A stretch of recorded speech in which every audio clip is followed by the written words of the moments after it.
眠るがいいさ。せめて今は甘い夢を。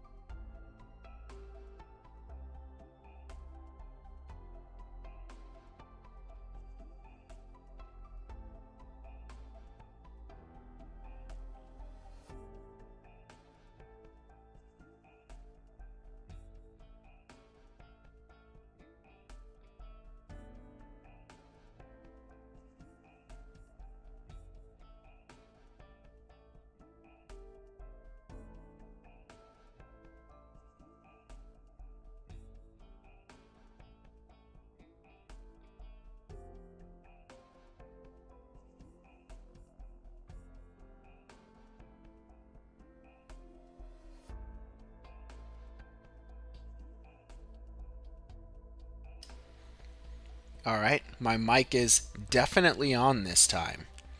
So, I will not hopefully make that mistake again. Yesterday's stream was very silent, but only for the audience. It was very noisy on my end. I was actually malding, but you couldn't hear it. And I did have a pretty big victory. I had to fix it today. I fixed it off stream because, again, I'm going to try, as I do this more, I'll get a better idea of how to trim the fat a bit and be efficient with things. But I also, based on the amount of time that the streams take, like the goal is, 2 to 2.5 hours is kind of the goal that I'm going for on most times. I usually, I've quite a bit gone over that by, in some cases, a lot, and that's fine. It's not that I am having any regrets or anything about that. It's just, it's the improvisational nature of what's happening here. I don't want to be overly scripted, but by the very nature of trying to get better at all this stuff, I am also thinking about how to plan things out a little bit as I kind of learn from past streams. So, one of the things that we did get on the stream yesterday, and you could not hear how much I was howling when I got it, was BB5. And I had to fix the run because it broke today. Again, just from the ops leveling up just a little bit further. I thought it would be stable. I thought wrong. So I think it'll be stable now. I'm maybe 70% sure it'll be stable now. But that's fine. I think I can get BB6. I'm just not entirely sure how. But I think I can get it. We're definitely going to have issues, though, with those chain cutting guys. Unless I can kill the dude that spawns here. So, I don't have... That's not entirely true. I do have a slower, now that I think about it. We're just going to go into practice mode, because I already know this is going to be a pain. I can try Orchid to slow down the Lancers. And the other thing is, okay, she's on the right skill.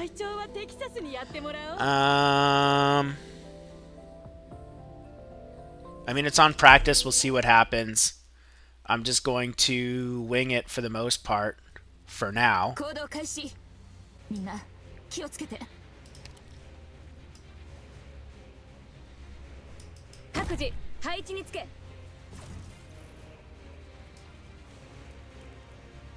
Oh, the other thing is, I'm gonna try this so that she's hitting him. 主の祝福があらんこと弓を引いて狙いを定めてみんな私に続け、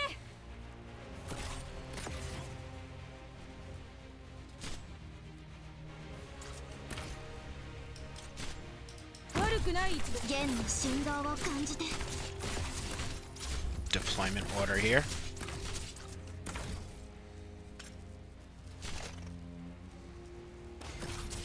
怖くはないわ。福音が指先に貫く。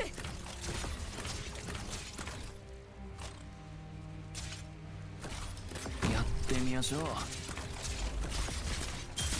弦の振動を感じて。And is that going to be enough? That's the question. I mean, Lapland survived. みんな私に続け。弦の振動を感じて。 Really? I guess Lapland didn't survive. 警戒態勢を維持します。ええ。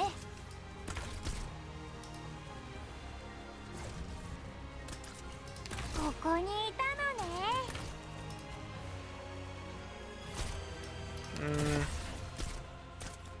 I don't want that. 手はず通りに。弦には3つの選択。みんな私に続け。 Holy shit!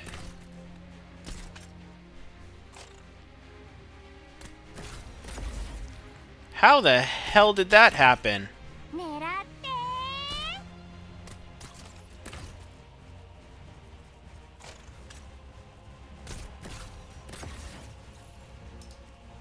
ー。わかりました。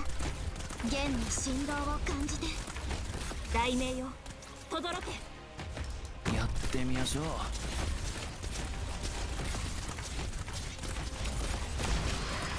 こだよ。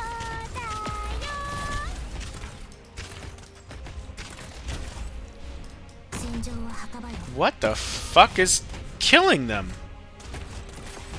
貫く。ここだよ。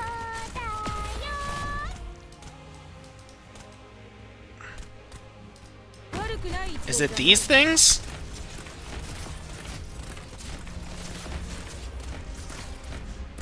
貫く。ここにいたのね。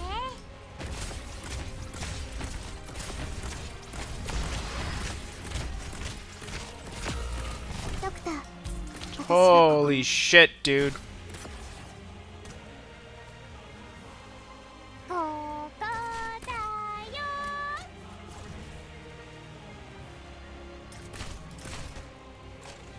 Hold on. So arts damage to allied units and heals enemy units hit with hit points equal to 50% attack.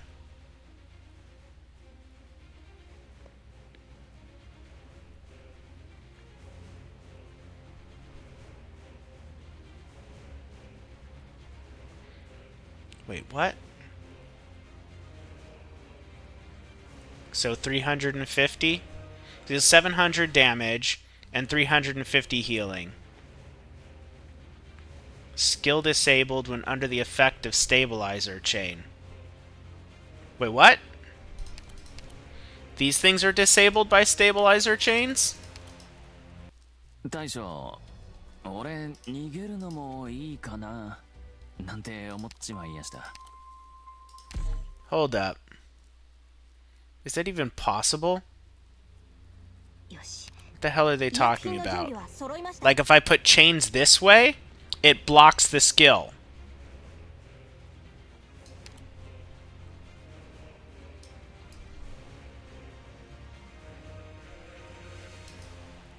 私たちにお任せください。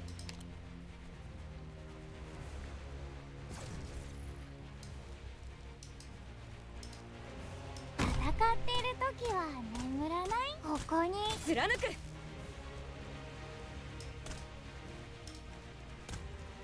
これが戦場というものね。ここにいたのね。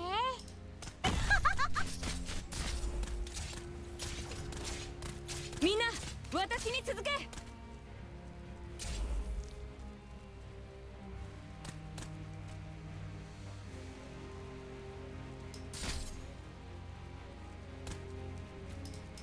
ってみましょう。狙って手はず通りに。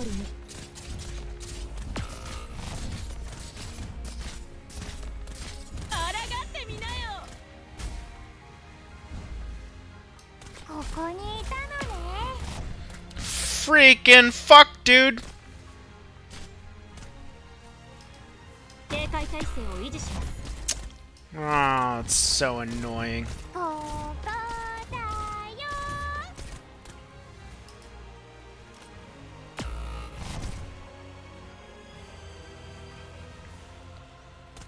Oh, these guys are so freaking annoying! This is bullshit. They lied about this. The levels on this is such a lie. They could do so much freaking damage. It's insane.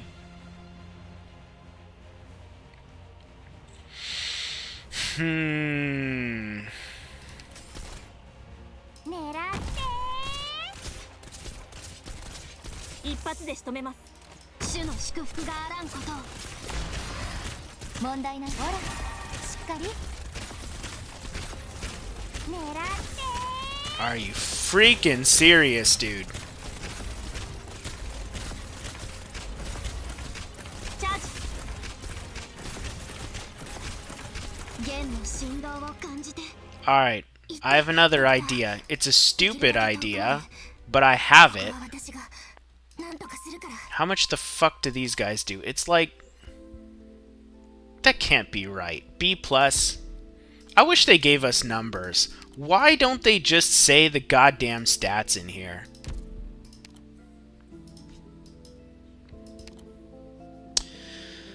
I wouldn't be so salty if they weren't lying about the level well, maybe they were lying on this one. I don't have E150, and I don't feel completely outclassed here, only aggravated by... Hey, how's it going? In all fairness, right, literally any Vanguard that's better than Fang, I probably would be infinitely less salty right now. So much of my problems and inability to progress in this event stem to Fang just not being able to deliver on anything that I need, on like the vitally important things. So I have an idea. It's not a good idea, but it is an idea. 貫く。主の祝福があらんことを。福音が指先に集まる。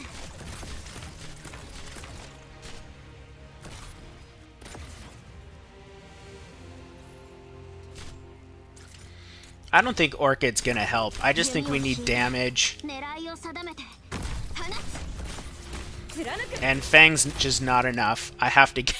大将、俺 Oh, what am I supposed to do for deployment order? This is so brutal. Look, my suggestion is that if you're gonna roll a new account, to not be as arrogant as I am and think that in that 1 week without spending any Originite Prime is enough to be able to at least complete the first section of this. I think in 3 weeks we'll get there. But man, doing this before the EX stages comes out, this is like... It is a form of mental torture. To be in a mindset where you think you can do it, right? But you're so close to the edge of possibility that it might be impossible and you don't even know. You don't actually know if it's possible or not. You just kind of think that it's possible. So we're going to do Lapland first. Right? We're going to castle the shit out of this. And then we're going to do this. これが戦場というものね。 And then we're going to do Lisgarm. No, we're not. We're going to do Arketo for the damage. Then we're going to do Lisgarm. See, I've got 40 chess move in my mind right now. And that might be too many dimensions. I don't know. Like, maybe that doesn't even exist in this... I needed to deploy J. I was distracting myself there. That was dumb. Wait, does that... How did that go through there? That's not supposed to go through there.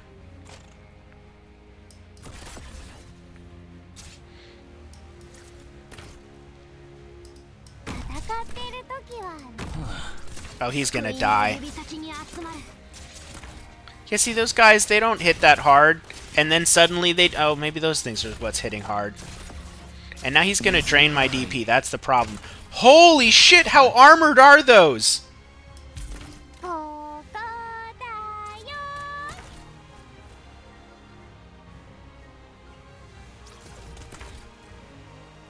I really needed Lisgarm to live here. I don't even know what killed that. I can't even see it anymore.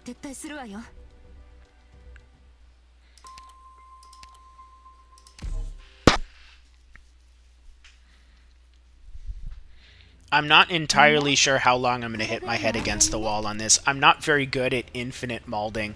Like, some people can do this for like 5 hours straight. And after a certain while, I'm like, no, I have to go on cooldown.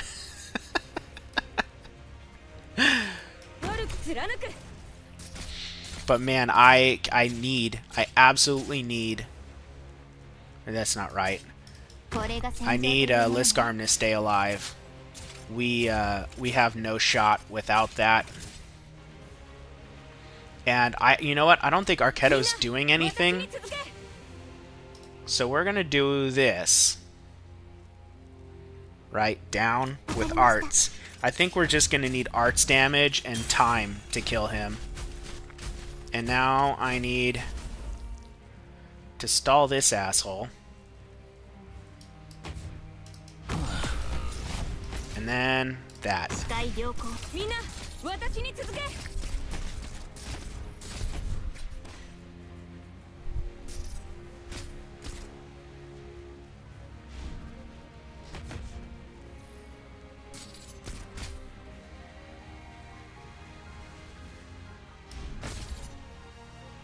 No, that's not what I wanted.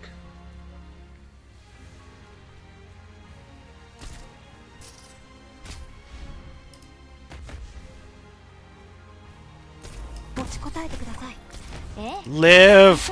Live! Live! Shit. We can burn Amia's skill. And then... maybe Jay can hold out here.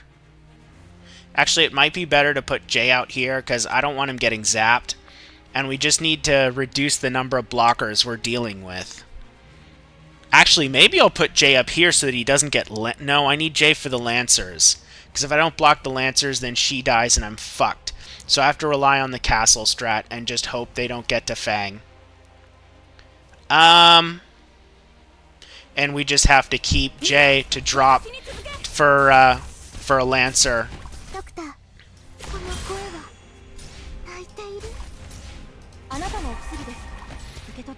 God damn, dude, those freaking archers hurt.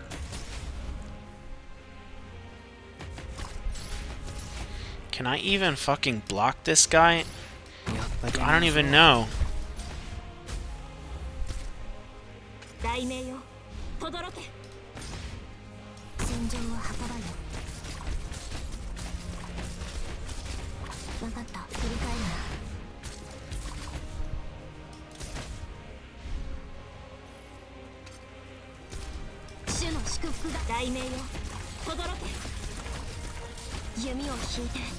Live!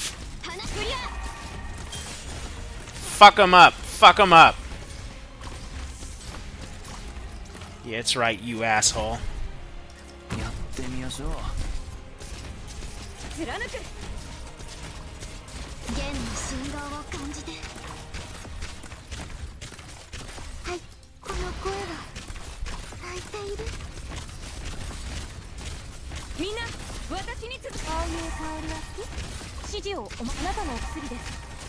Oh, fuck. Fuck! God! Who died? Who died? Who the fuck is dying?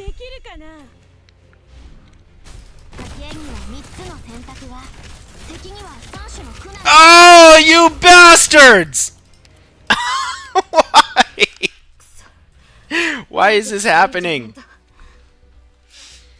Oh my god.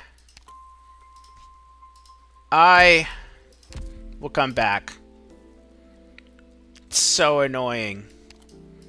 I don't think people understand the pain of this. If I were a new player, it would be less painful because I would just be like, oh, I just need to level more, and then I would go farm XP and I would give up on the event and I wouldn't even know about the materials in the shop or about efficiency. I wouldn't even care about that. And then just like a month from now, I would come back and I would already have E2s. That's what normal healthy people would do. Only I would think let's let's do let's do this barely even the operators we need and not even a reserve of other operators we can swap to if things don't go right. Man. I mean, all things considered, the smart thing to do is to raise Lapland, but Lapland's not our problem right now. It's Liskarm dying. She really needs to be able to survive those hits. But I also, like, God, I need an ambusher. I need, like, the crazy thing is, I would have no problems if I had the, maybe this was their strategy, like to sell Ascalon. I have her on my main. We did 10 pulls on here and didn't get her. Not that I was expecting to. I mainly wanted to hope to get the 4 stars I need. I need Gummy, I need Vigna, and I need Myrtle. And if I had those 3, I don't think I would be having these problems because I could just get more out way quicker, and it would be easier to optimize the chains. Because the thing about the chains is you need to have your operators deployed in a way where you can beat the stage. But if you're low level, you also, the top left, yeah, but here's the thing, right? I have Fang for DP, right? And the problem is if I try and deploy something up there, I don't have time to deploy enough on the bottom to not get overrun. So, like, my best bet on the top is to get Jay up there, but then he sucks DP, and I need something to handle the Lancers. And, I mean, obviously, you know, if she were a high enough level, the Lancers just wouldn't kill her. She'd be able to survive. But even if, as it stands, I don't have the DPS. Too many guys are building up, and it's mostly because of those, the new unit on there. I don't know what the hell they're called, but the tanky boys. These tanky boys, I don't have a way to kill them quickly. And even Jay's my best DPS right now, and like, you can see how much damage he's dealing by how much he's healing, and against these guys, it's almost nothing. So the only way for me to kill these guys, unfortunately, is arts. And even though I'm pretty arts heavy right now in my lineup, like, I don't have... Yeah, I mean, how shall I say? I need Ethan. But then I have to farm for Ethan. And with my account where it's at right now, like, that takes away from farming the shop for development. Because the goal with this account was to kind of play in a way that, like, what's the optimal way for new players to play, but with the brain of an endgame player that kind of understands all of the units, all of the options at hand. But the reason why I'm doing this is because I've already crushed a number of things that I've kind of thought about dogmatically as an endgame player for advice for new players. So for instance, I hate Fang, but a lot of people that play with 3 stars talk about people needing to build Fang, and I, in a way, think that's terrible advice, but I still built Fang. I built Fang because I have nobody else. And so I understand that under the conditions of if you don't have anyone else, you need to build Fang, because if I didn't have Fang, it would be even worse. Because I'm constantly running into these DP crunches. And I'm running into DP crunches because I, A, don't have better vanguards, and B, if I place down a single unit, I can't rely on them to carry long enough for me to deploy other expensive units. Oh man, that's so loud. I don't know if you could hear that, probably, because that was going through my computer.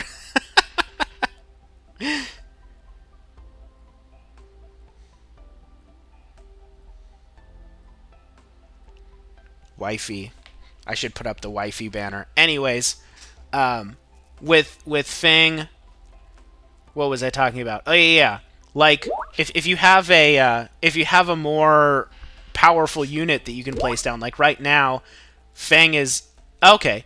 Fang is tanking a little bit the early game units, and she's kind of terrible at that. But I'm not relying on that. I'm placing like a Lapland down is like my first DPS, right? And like E1 55 Lapland, 288 defense, 1700 hit points, 570 attack, and like a skill 6 S2.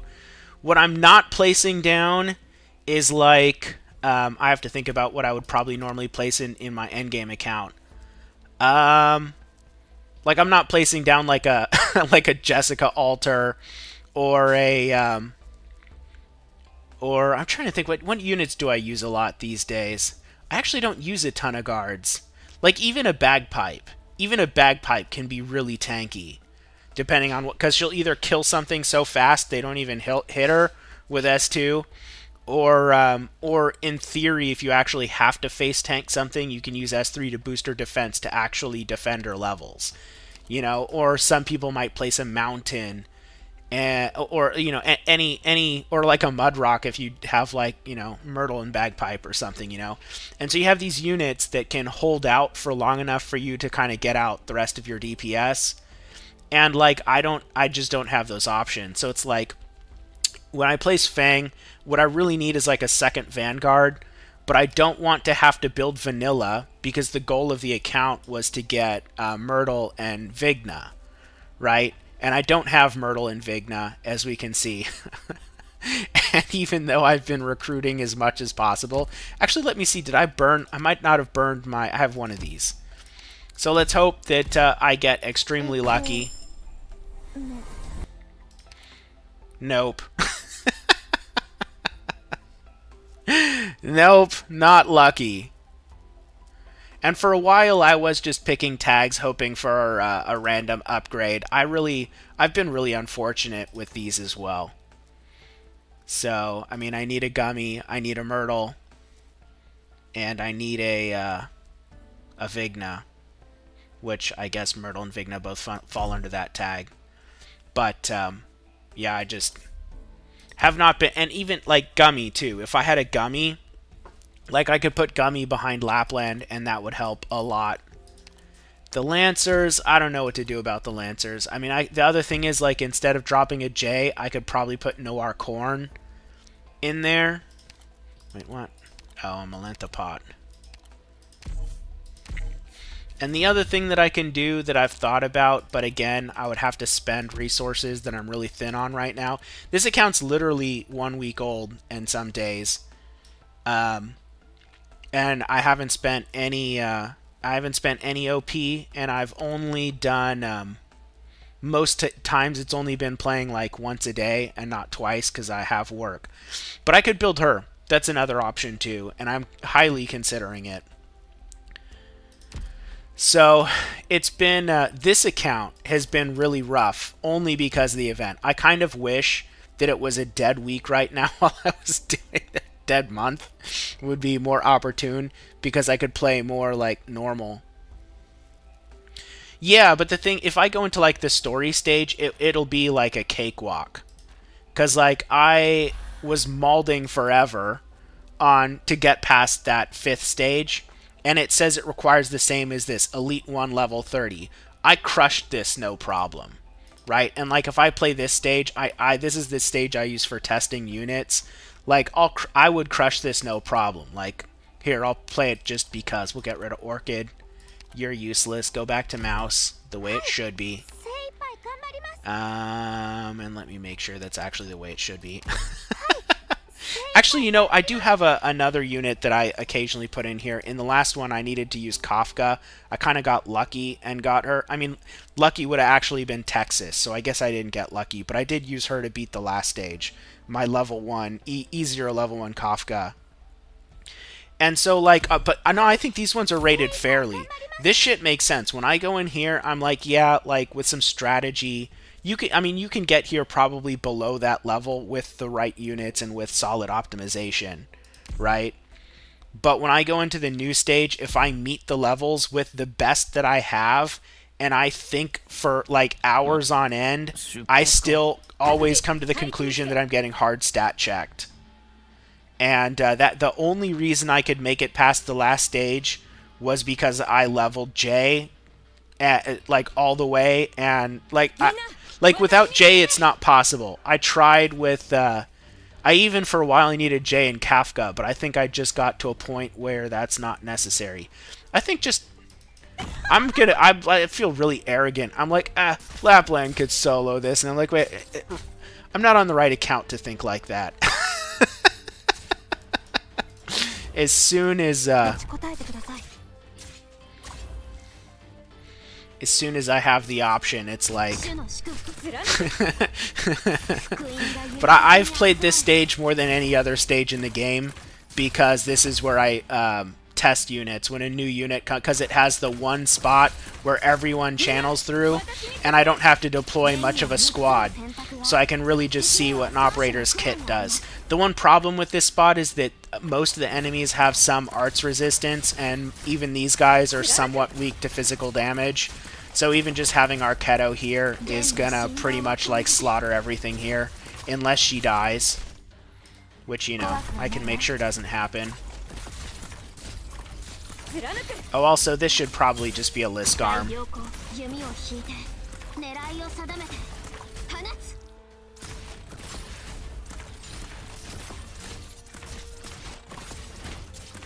But if I feel like I can't do that stage, I'll just burn the sanity on this to get shop points to build operators with, and I'll move on to my other account, just doing fun stuff. Although I have to burn sanity on that account too. I am going to be doing the third Annihilation next week. I've managed to do one I did the first Annihilation in the first week, which was kind of incredible. I was impressed I was able to do that. And I did the second Annihilation, I think it was on Monday or Tuesday. I can't remember what day it was. But I think it was Monday. And I was like very excited by that. So it was like a 9-day-old account, and I did Annihilation 2 on that. So I'm going to try Annihilation 3 once the week resets. I'm not going to go deeper in this. I feel like it's kind of wasting sanity during the event to do that because, again, I want to get... I do want to build this account as much as possible, kind of as quickly and efficiently as possible. That's the goal, not just progress in the storyline. And I'll probably give it away. I'm thinking what I'm going to do, I'll go onto some of the Arknights communities, and I'll see if anyone has like a friend that they can get to play Arknights that I can give this account to, because I don't want to give it to somebody to just be like their second account. But once I'm done with it for content, I feel bad just like letting it go into the abyss unused.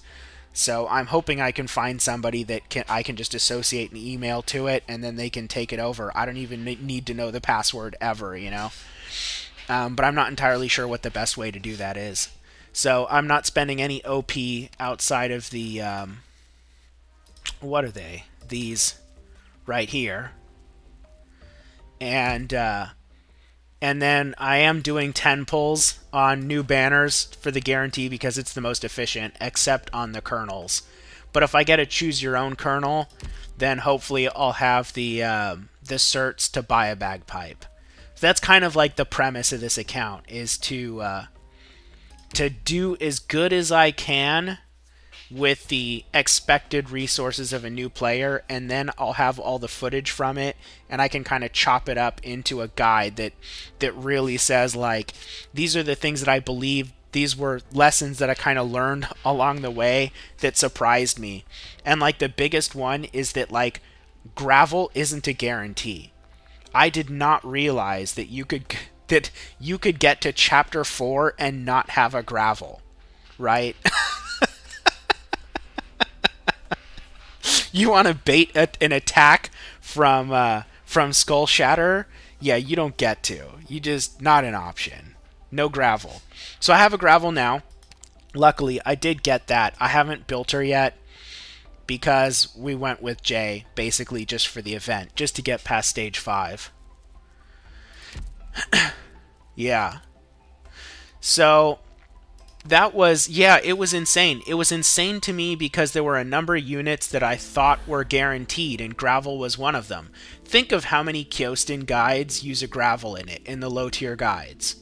And yeah, Shaw, but not Gravel. Exactly. And I think I got Shaw before the, before that.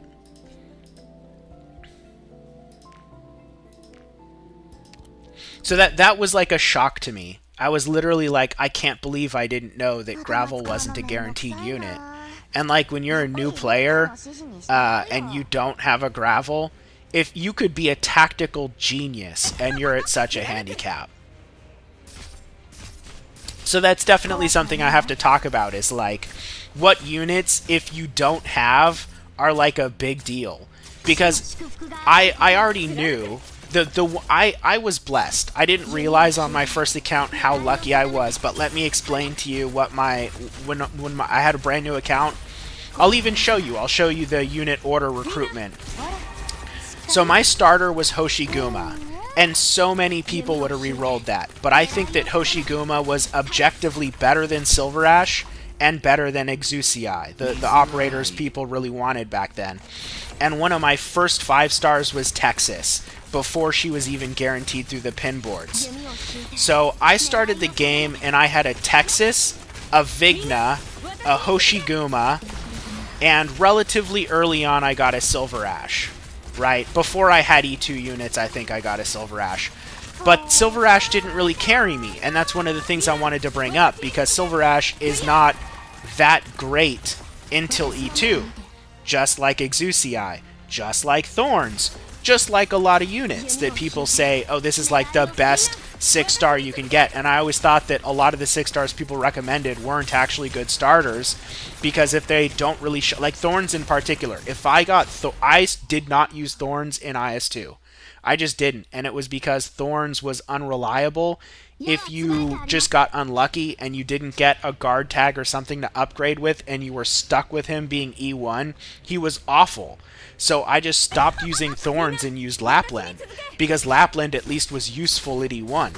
Hence why in this account I used the 5-star selectors on Lapland, because I knew that she would be very consistent and useful in a variety of situations. Even if she's not, you know, always optimal the whole game, that didn't really matter. What mattered is that, like, how much bang for my buck can I get when I won't have a lot of units to build, you know, or that I can build. So, I kind of already knew about that. But, like, my Hoshi, one of the great things about her as a starter is that, yeah, so if you started with a Hoshi, you'll understand this. You know how my Liskarm is dying? Do you think that would be as much of an issue if it were Hoshi? Like, I think Hoshi would survive and it wouldn't even be hard. Right? And that's the thing. Hoshi is good at E0. She's good at E1. She's good at E2. And you can put off E2ing Hoshi for a long time and she'll still reliably tank almost anything. The only thing she won't tank at E1 is a Phase 1 Patriot or a Steam Knight. And, like, let's be real. Why? How is that a problem? You know? And so, yeah, I was able to go a long time with Hoshi just at E1 level 60, skill level 7, and I was raising other operators. My first E2 was Texas, which turned out to actually be a really good move. It, like, at the time, it was just because I liked the character and used her all the time. I didn't actually realize how good Texas was until I became more familiar with the meta and really a lot more familiar with Vanguards. And even after getting introduced to Myrtle, Myrtle made me appreciate Texas even more, because so many players, they get so used to using Myrtle that they don't even realize when they're leaking because they're using Myrtle, right? So for instance, you know, whenever somebody places a Myrtle and then a Myrtle blocks a unit and they can't activate her skill, if that ends up causing them DP problems, they literally failed because of her. And most of the time, Myrtle's DP is overkill compared to Texas. Texas, like 99% of the time, gives you all the DP you need with one other Vanguard. And So what I ended up doing is you know, I used Texas and Vigna until I got a Bagpipe, and I had a Myrtle, and when I needed more DP, I would just add Myrtle to it and run 3 Vanguards. And most of the time, when you actually need tons of DP, people are already running 3 Vanguards. So, like, my normal account progression was very, very smooth. And in retrospect, like, eventually I came to understand that without having to play this account. Like, it became obvious to me after playing maybe like a year how that was. Because, again, I got used to playing the game with Texas, and I would see all these posts about how Pioneers are dead. Yesterday, no, it was 2 days ago. 2 days ago, I had a conversation on Siege, because there's this complete misinformation about Siege being useless these days. Siege will produce more DP than Myrtle with her level 3 module. Now, this is using skill 1 and masteries, so more expensive, and a level 3 module, and you have to feed Siege a few units to kill, but not like a lot. I'm talking like, you know, feed her 2 weaklings per skill activation, which is not hard to do. But because it's 3 DP per kill, 3 SP per kill, that is a lot of SP. That is a Bagpipe talent 5 every 2 kills, right?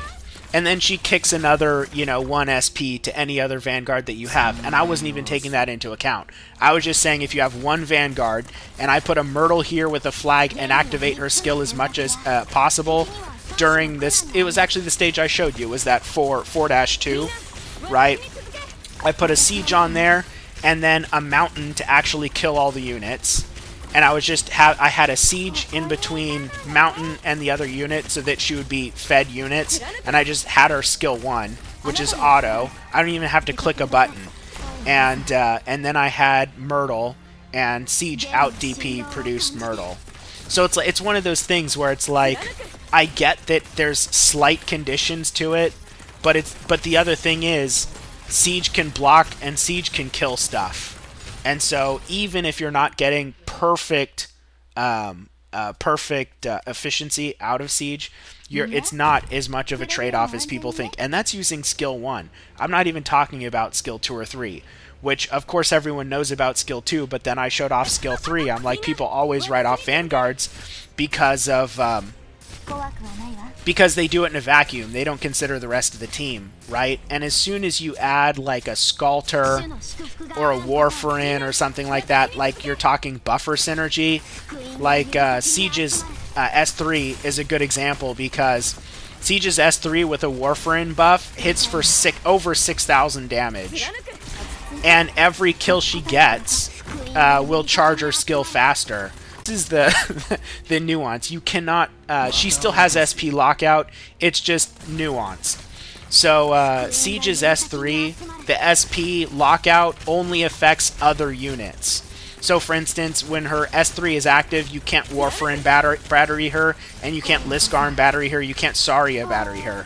But her own talent will still proc. So any SP that she would generate while her S3 is active will actually count to the next activation of the skill.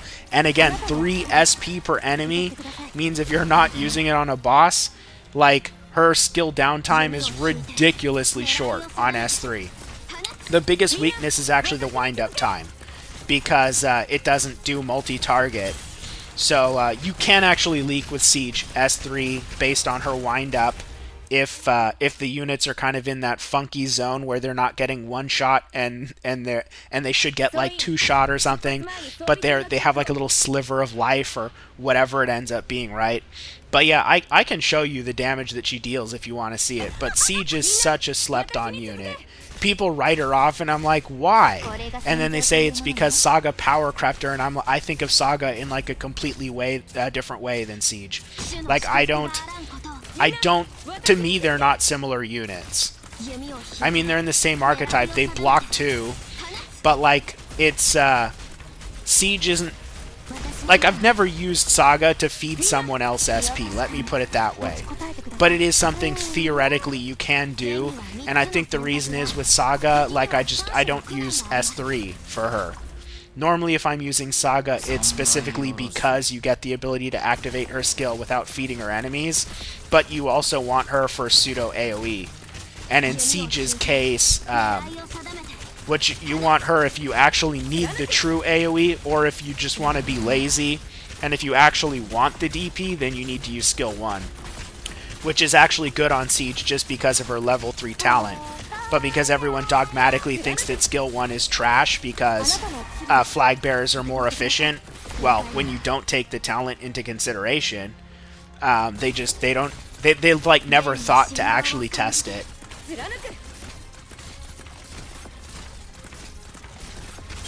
And as far as most stages needing or not needing vanguards, I disagree. I think that it depends on the power of your account. Because like I said before, you know, like if the operator you place in the beginning is stronger, then your need for vanguards is lower. But like on this account here, almost every stage I'm DP crunched. And that's just because like my overall team strength isn't very high. So if I don't get enough DPS out quickly, like it can just quickly cascade into like everyone's dead and it's game over. So like, but you know, part of that's also like Fang. Fang just cannot hold the line, and deploying Fang costs DP, and it takes me 2 cycles before she's quote unquote worth it. So that also plays a pretty big role. Did I? Oh my god. Oh my god. They're gonna make me farm more. From the level up. Well, you'll, I'm actually curious. I don't think I end up using the Kafka. I had to yesterday, but when I had to redo this, I think I was able to get away with not using Kafka. I'll show you where I had to use her in the past, though.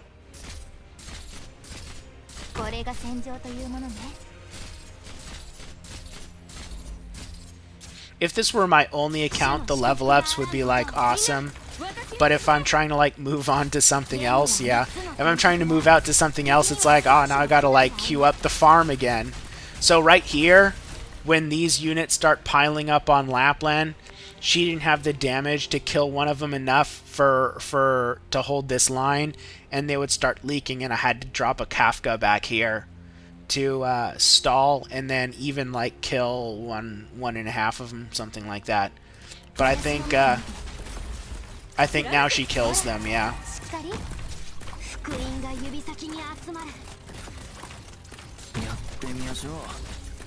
But you'll see right here, I absolutely needed Jay to be able to hold this thing back, because I didn't have the ability to deploy anything up here. There was just nothing I could do about these guys. And then it came to them coming up here, and like every unit I had, they were just killing.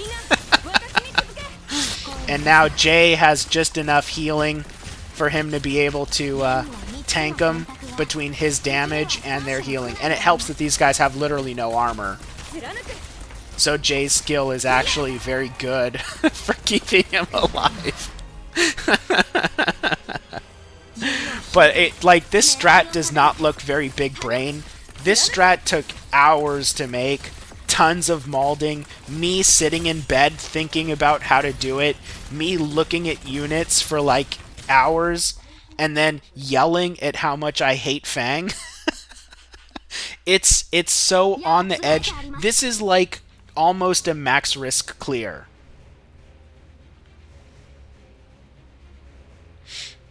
It just doesn't look like it because it's with low rarity units.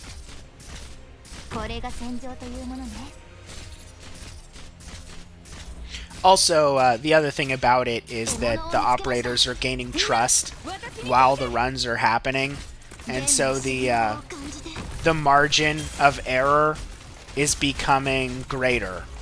Until, you know, with the exception of when I had to redo this because some unit got killed a little too quick and created a spawn to happen too fast.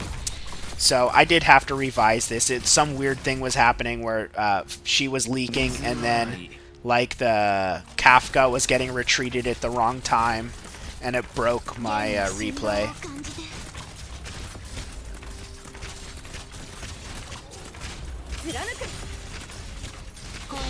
But yeah, yesterday when I first got this done, it sucks because yesterday I had the mic muted, because I mute the mic when I'm setting up the stream. I forgot to unmute it, and so the whole thing I had it muted. I didn't even know, and I was shouting at the screen just the whole time. I was so mad. I was so salty trying to figure this out, and then when I got it, I was like jumping up and down, like yelling. And then when the stream was over, I go back to play it because I was looking for something to clip to post elsewhere for like a 1-minute thing, because I think that for the most part, you know, if I wanted to market the stream to other people, the best thing I can do is like commentary, because I have like I would say I have a lot of like in-game knowledge. I do think there are content creators that are better players than me in terms of well, here's the thing, like Arknights is not a game that requires a lot of skill, but I have to explain what I mean by that, because I don't mean that it's necessarily easy. It's what I define as skill. So to me, skill is like, for instance, you know, when you play Counter-Strike, you have to have these rehearsed motions, these things that you do that you can demonstrate in real time. Like a game like Arknights is 95% knowledge. Like just knowing what the enemies do, what the effects are, what the operators do, and like what we call skill, what the community calls skill, is usually more about accumulated knowledge and understand how much of the nuance you understand, but it's not actually being able to perform a task with some level of dexterity, with the exception of if you have to go in and like click on somebody and slow down time and get like nearly frame perfect skill activations for something. So it's not that that skill never enters the picture, it's just there's a limited number of things that I think require what I consider to be like traditional skill. So mostly what people need when they play this game to quote unquote get good is knowledge, because you'll see new players make a lot of really common mistakes. Like, one of the most common mistakes I'll see is someone will place a DPS, like Mouse. Like, imagine this is Mouse, right? And she'll be killing something, and then she'll get low on health, and what'll they do? They'll put a tank right here, right? You see the problem? Then Mouse stops attacking. The tank starts taking all the damage. 3 units build up on the tank because there's not enough DPS to kill them. Then a bunch of units start leaking and Mouse gets overrun and then they leak. Stuff like that, right? Like, that's like so common if you watch new players play the game, in the ways that they fail. I mean, I've heard it pronounced whatever. It's Mouse Moose. Is there an official pronunciation? Does the voice actor like say it? Do they say their own name? I actually don't even know.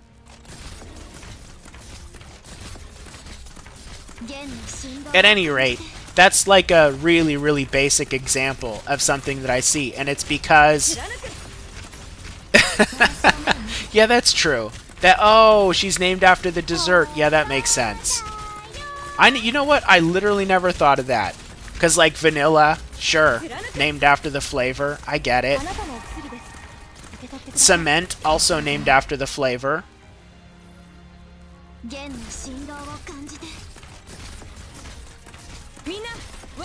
But yeah, like, that's a really common thing that I see, is players just make these kind of tactical mistakes, because obviously it makes sense that you place a tank where the damage is coming from. It's not always intuitive that a block 1 unit is going to take less damage than a block 3 unit, intrinsically, even if their defense is lower. So, you know, like, or like a really, really basic thing, especially if you have someone like Liskarm, is to place a Liskarm and put a Mouse in front of her. And Mouse will kill the first unit. You know, while she's killing the first unit, other units go past her. They run into Liskarm, and then they trigger Liskarm's talent to charge Mouse's skill, increasing her DPS. But that's a knowledge thing, right? Like, that's like me knowing the game and knowing these little tricks of the trade, and it's like if a new player knows that, it's going to be in their toolbook, and they're going to be like, oh yeah, that's a thing that I can do and use. But if they're just left to their own whims to figure things out, they'll make very, very similar common tactical mistakes. And I remember... So I'm sure you know Ushio Ebi. I think she's currently the largest Arknights streamer. Maybe not. But I think that in terms of live views, I haven't seen anyone get more than her. But I started watching her, like, I think on day 1 of Arknights, at least. I don't know about her streaming career, but of Arknights. And, like, I just remember... It's been interesting... It's just been interesting to see players like her go from total newbie to, you know, been around for a while, and there's like a new wave of newbies too. I don't know if you're up to date on, like, there's a huge new wave of newbies. There's Quark, I think, or Quirk is one. He's got a small channel. I mean, bigger than mine, but still a small channel. And he's doing like new player content, but you know, he's not a old fart with a new account like this, a proper new player. And then Clayo also has a new account that's kind of at a similar position account wise as me, but he's been pushing the story, and I've been trying to do yeah, I've been farming the event because I know about the material efficiency and all that. Like, by the time this thing's over, and I'm just going to completely slay Chapter 4. I'm going to slay Chapter 4, and I'm probably going to slay most of Chapter 5. I think the only thing I might struggle on in Chapter 5 is going to be the Inferno stages. But I'm not entirely sure if I'm going to try and include those or not in my guide, because I feel like Inferno stages are intrinsically not something new players actually need to care about. Well, that's exactly it. That's what I'm talking about. It's frustrating because you'll see them do things that you're like, they don't know. If only they knew, like, that this thing that they're doing is a mistake, right? But then at the same time, this is why I like watching new players, because you can see the growth. You get to watch them, like, make the mistakes, and then later on they're not making the same mistakes. That's why I brought up Ebi. People don't watch Ebi because she's this incredible noob anymore. I don't think they watch her for tactical genius either, but like, Ebi's managed to clear what I would consider reasonably hard content with original strats, and anyone that does that I respect. You people would shit on Viper. You know what? Say what you want about Viper. He beat the Steam Knight Inferno stages with an original strat. I don't care if he used all meta units. That stage is hard.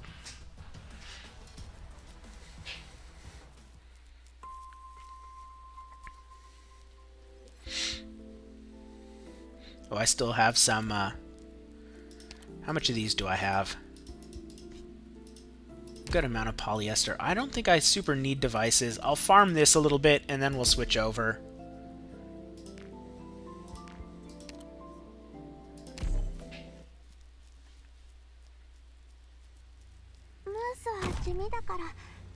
So here's a question. What, I don't know how to phrase this. The challenge of beating 1120 adverse with the first 6-star you got from each class. No, I mean, like, there's a lot of stuff that people do, like, you know, create your own challenges. And I'm not huge into that. My main thing with playing the game is that, like, I like experimenting and playing with units that, like, I like trying to find, like, I don't know what to call it, secret tech in the game. I like trying to figure out if there's something that I can do with a unit that isn't common knowledge. Like, if people have written someone off, but I think they're actually good at something. Vigil's kind of a good example of that. Not that I have a properly built Vigil, and I feel like people are starting to discover how to abuse him. But Tactician Vanguards, by the very nature of their deploy, their summon being completely free DP-wise, that's kind of a broken ability, intrinsically, even if that unit's considered not all that strong, the deployment. So if the biggest criticism of Vigil is that his wolves are weak, even though they cost 0 deployment to place down, then the question becomes, what can we do to make this thing that people have written off busted? And to be honest, right, it is a little funny to combine Vigil with a Sculptor, because you can put his wolves inside of the Sculptor aura and then Vigil himself. And the reason why Vigil's wolves are kind of interesting is because they can attack the same target multiple times. So, like Spectre, for instance, she can only attack a target once. So even though she can attack up to 3 guys, she has to be blocking 3 guys or have 3 guys in her range to be able to damage all 3 of them. Vigil's wolves will deal an instance of damage to something they're blocking 3 times, but that can all be the same unit, so it can stack up on one person. So a Sculptor buff on those wolves means that rather than just getting like the about 240 attack, you're actually getting 3 times that because you're getting 3 separate attacks. And because the wolf attack isn't very high and they rely on armor penetration, it means that they can hurt much more heavily armored units, and that they're dealing basically like nearly double damage. They're dealing like 80% more damage per hit, and they become tanky because they have 500 defense.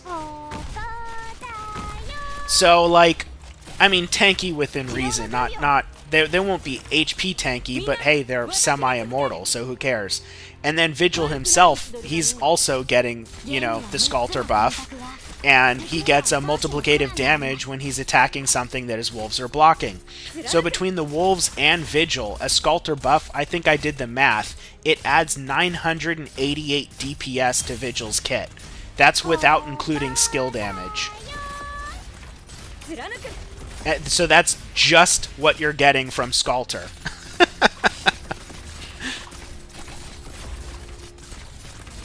And like, I showed people this in a video, and they don't care. They're like, oh, he sucks. CN says he sucks, he sucks. And again, it's not that I make the argument that I think people need to put Vigil in their squad. It's just like, I decided that I was going to use him in a stage that nobody would think of. And I actually think that if I were to say what is Vigil's meta, it's killing Wraiths. So you lose out on Vigil's ability to get the multiplicative attack bonus, attacking something that the wolves are blocking with raids. But the wolves, just the fact they can attack the same target 3 times, and Vigil has the fast attack speed, and some of the wraiths even have a bit of armor. The elite wraiths even have a bit of armor that gets shredded. But there's very few things in the game that kill wraiths as good as Vigil does with the Sculptor buff. The best competitor is probably Dorothy. Dorothy is also a Wraith Slayer. Dorothy's a unit that I don't understand how people could skip. I think Dorothy is as strong as Typhon, but in a different way. Like, Typhon is more like raw damage, and Dorothy is damage plus utility. But the actual influence in the game, like, Dorothy is crazy strong. And again, I think that's one of those secrets that's starting to become less secret. So when she came out, everyone... I don't think she's hard to use. Dorothy just requires... Like, it's not that she's hard to use, it's that you have to... No, you don't have to plan the mines. You just have to use them. So it's like a spam skill. Like, people kind of don't like spam skills because they have to push a button a lot. With Dorothy, you have to drag mines a lot. But it's not that they're hard to use. You don't have to, like, lay some super big brain trap to make Dorothy's damage cracked. And the other thing is Dorothy's module is hella cracked. Dorothy's module is just straight up, like, here, have tons of extra damage. Because her talent gives you 2% attack per mine that stacks up to 10 times. So just a straight up 20% damage buff. Her module doubles that and gives you a 20% chance of mines just doing double damage, which is also another multiplicatively stacking 20%. So she's getting over 40%. She's getting, what is that, 42%? No, 40... That's 44%. She's getting a 44% damage buff from her module, which is massive. Very few operators get that much damage from a module. And the other thing is, all of her skills, multiplicative damage. So you can Sculptor buff, Dorothy. You can Warfarin buff Dorothy. I mean, theoretically, you can Act buff her, but probably not worth the setup.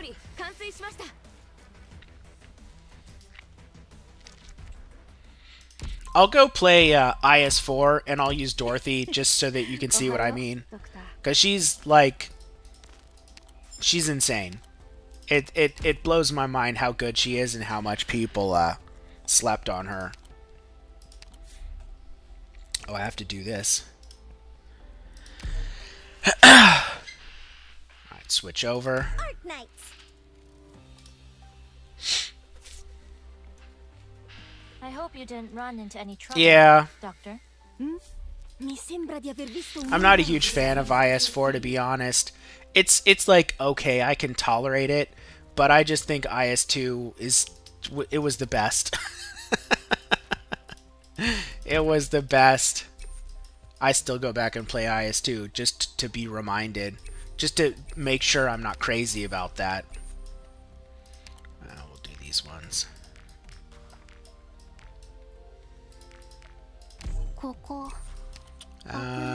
Gray. Oh, do we gotta replace one gray for the other. Oh, I have this combo, is that? Yeah, from what I understand, I think IS5, I think I'll like it better. And here's the reason. Everyone's complaining about it being too easy. And here's my criticism of the people complaining about that. Stop using friggin' meta units.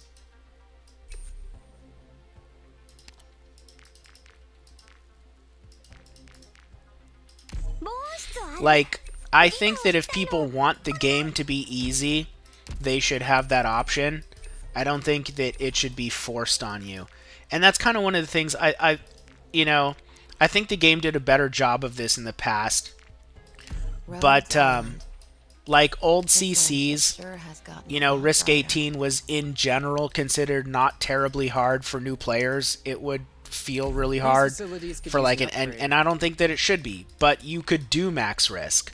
There was no reward for doing max risk, but it was an option, and then they'd come out with the stats and you could feel special if you were in like the 0.07% or whatever it was that did max risk.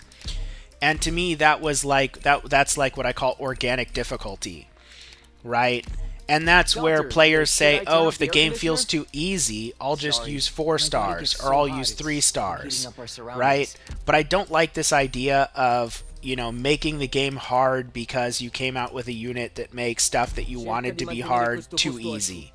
And then you have all these players bragging about how easy it is, but if you didn't see it on stream and you didn't see it live and you just see the screenshot of the screen, you don't know if they molded for 6 hours. You got some dude literally like, sweating it out for 6 hours, and then they get to the end screen and they post it online and they say, oh, it was so easy, right? And like, was it really? So are you going to balance the game around that, right?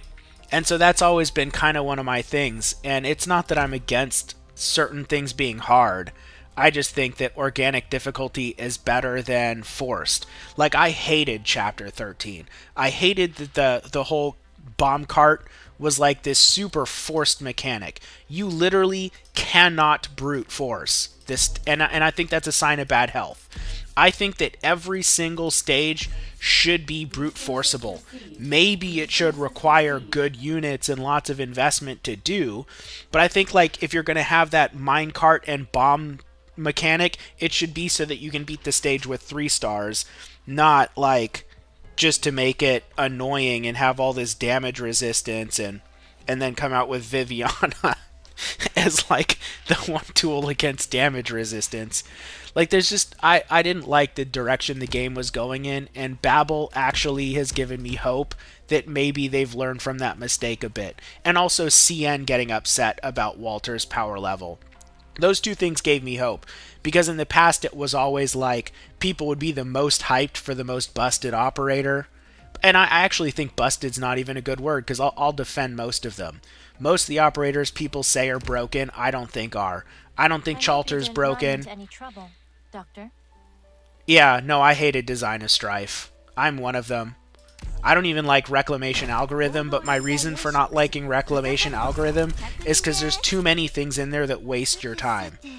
Like, I don't want to have to farm wood forever.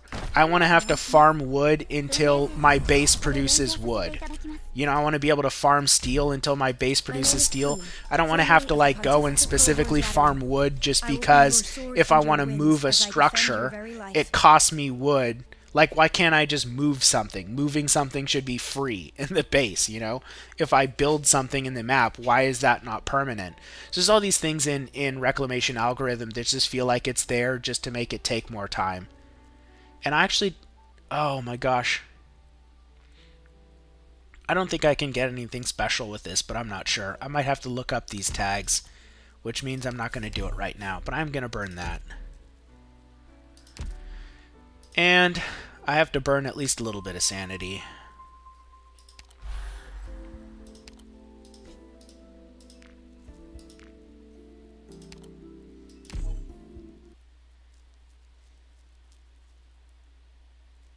I'm going to be honest, I haven't even tried to do any Braving Nature above what the metal requirements were. And here's the reason, right? It is because at a certain point, raising the Braving Nature level, it's not that the game becomes more difficult, more than it becomes more RNG dependent. So one of the things that really bothered me about IS4 is that they force you to be on like this easy mode that significantly nerfs your score. And instead of being able to start out on like Braving Nature, or, you know, what is it, 2 or 3, where you have like no nerf at all on the points that you get at the end. And the reason being, the reason why they did this is they did it explicitly because they knew that if you got less points in the beginning, it would take you longer to unlock the upgrades that make you stronger. The only reason to start you off with that massive score nerf was to make people have to play it longer. And to me, that's garbage design. That's literally time-wasting design. It's the same reason why they don't let you move stuff for free in Reclamation algorithm. And I hate that. I hate that so much. Like, it's one thing to make something, like, difficult in a good way. It's another thing to make it a complete waste of time.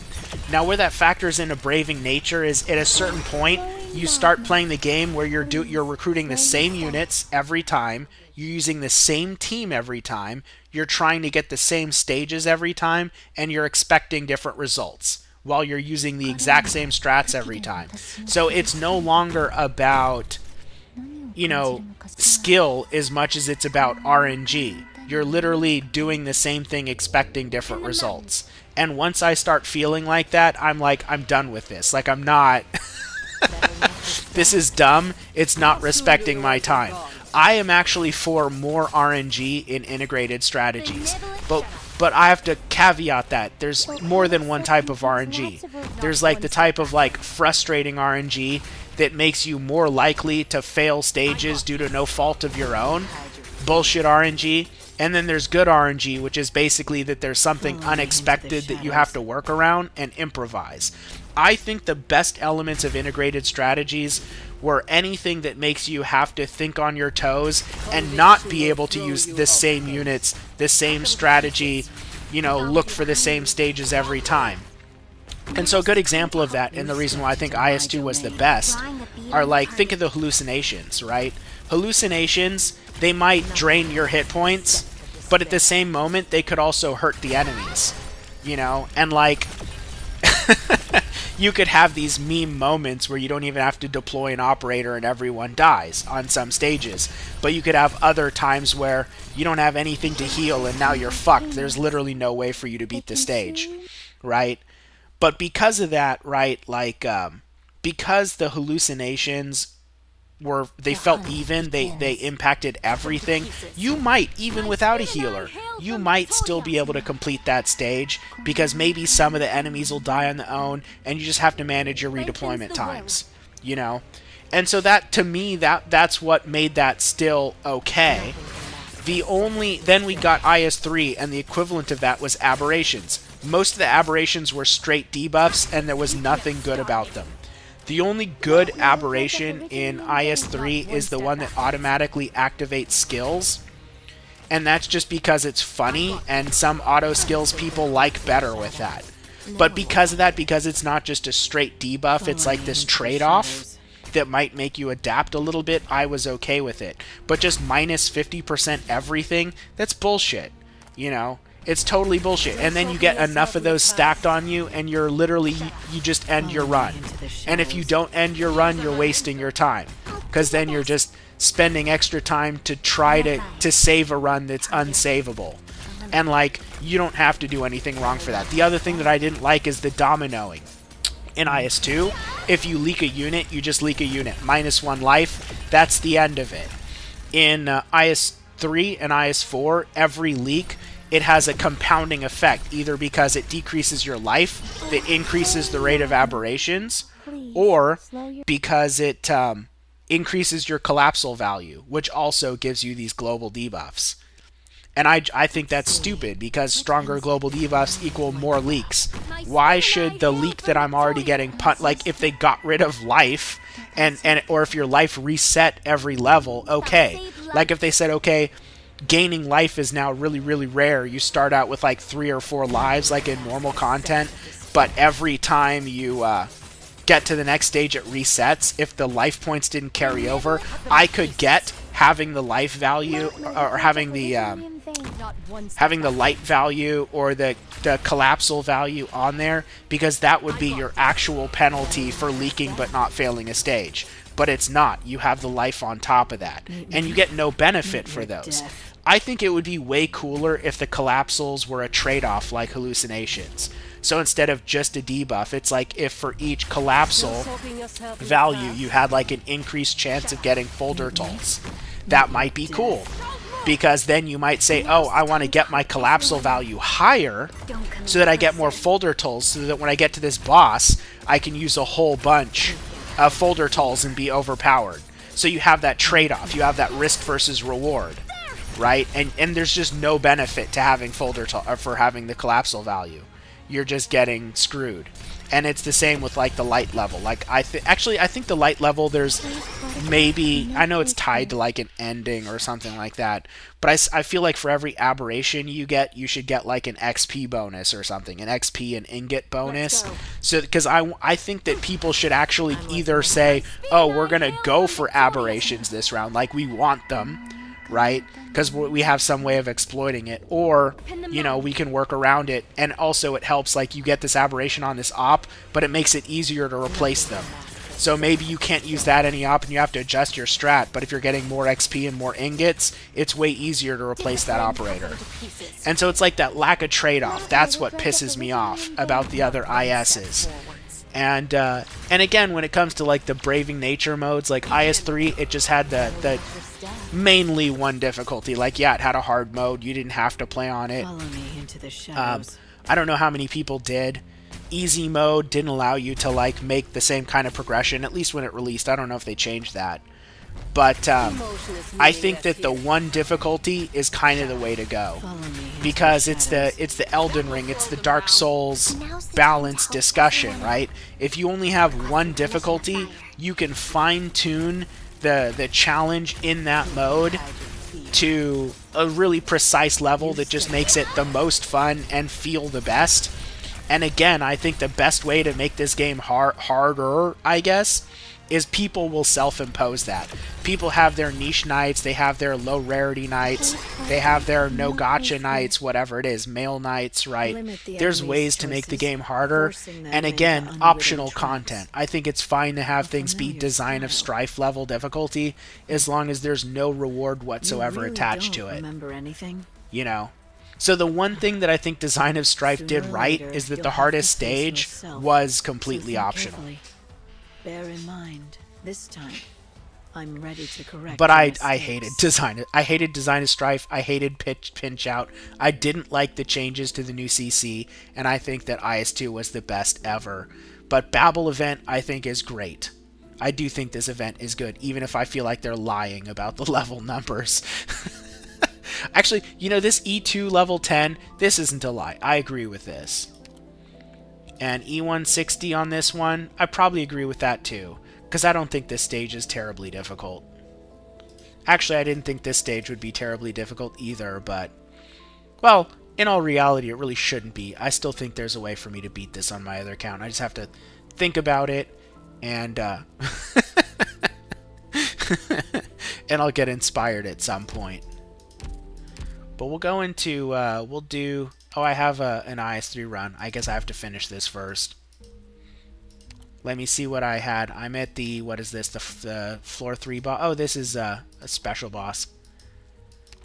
Let me reacquaint myself with what I had. Okay.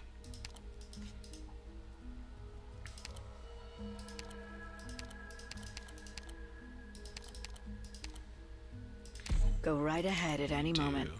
I'll be there. A day of fine sun and gentle breeze. I hope everyone makes it home safe. At least make it challenging. I guess I can do all the, we can just do all the 6 If stars. That conflict is works. unavoidable, a swift end is a form of mercy. I feel like with Ascalon, this is going to be really easy. Ascalon is super good in integrated strategies. She's ridiculous. But we'll see.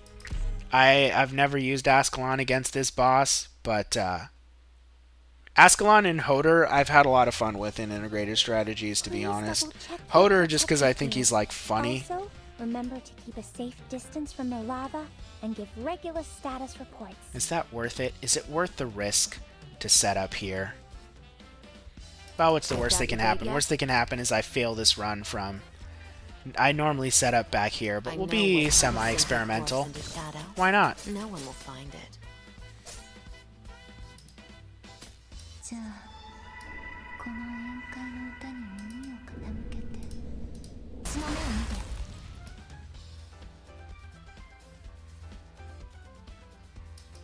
て Roar. A word I branch and bone bear weeds. Mounds and ruins Dare you. bloom fields. Oh, she's not E2. I can't place her on ground tiles.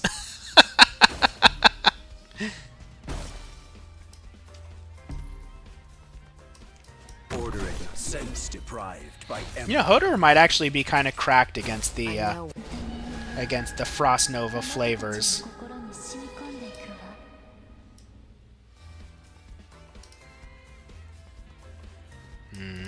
One moment.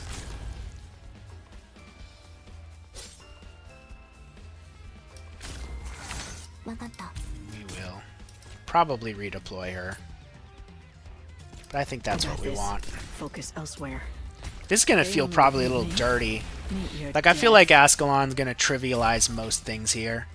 But we want to get... I don't really have a good spot to place her, though. That's the problem.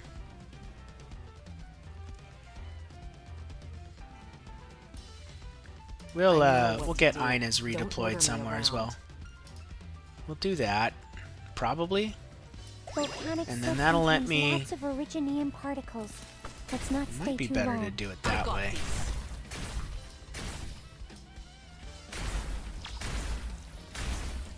On alert! Oh no, we don't want to Is it do my that. turn? We need access to our Texas. I wasn't. I'll plant you into the soil to grow anew. I'm listening. Nothing can mask the scent of despair. No one follow me into the shadows. Yeah, that's what I thought. Ashes and volcanoes. They consume and erase. Everything that's kind of normally annoying on here is going to be kind of made a lot easier by Ascalon, assuming Ascalon doesn't get freaking frozen. I know what to do. Don't order me around.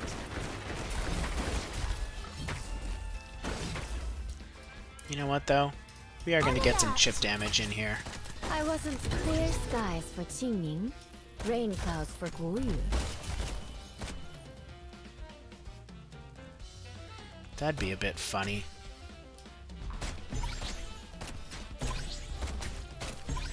Oh, is it my turn? No one knows. Follow me into the shadows. The battlefield's all around you. Where do you think you're running?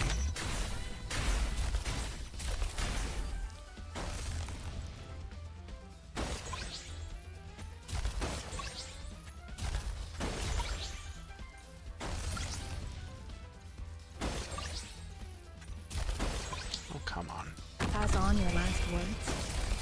No. I'll plant you into the soil to grow anew. Moving to designated location.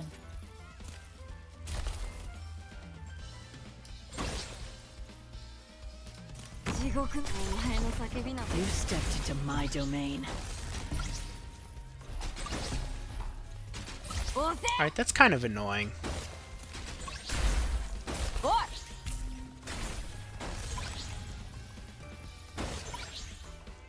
Pass on your last words? Escalon is, like, kind of crazy good. They have a Moving phase to 2? designated location. It's been a while since I've done this. Picked out your bait yet? Can I even... Your corpse into shadow. No one will find it. Are they just gonna fly into the box? That'd be annoying. It's not gonna do anything. Come on. Pass on your last Right behind you. need speed to succeed. If you'll really branch and bone bear weeds, mounds and ruins bloom fields. Oh, I don't have any mines. Guess we're just gonna... Of course. Picked out your bait yet? You can't hide your fear. She's immune to bind. I actually can't even... I don't even know if that's a she. It. Bad luck. You ran into me.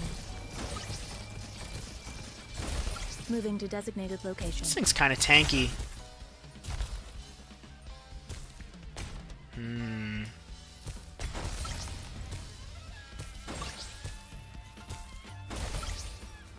They only follow me into the shadows.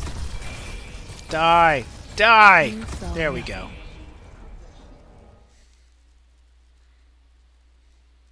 彼らも私たちの血族になって渇きの苦しみから解放される。これまでの生き方はあまりにも辛かったでしょうね。Hodor is gonna be freaking chonky.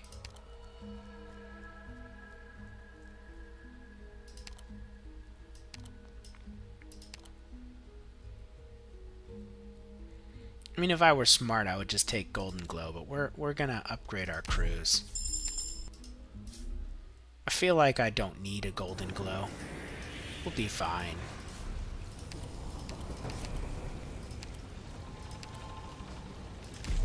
We'll definitely be fine.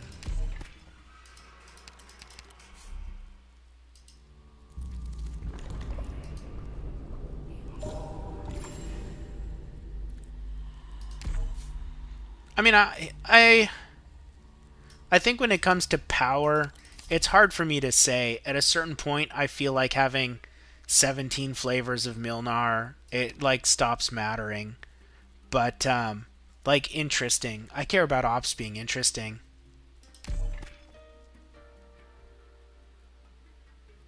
Okay.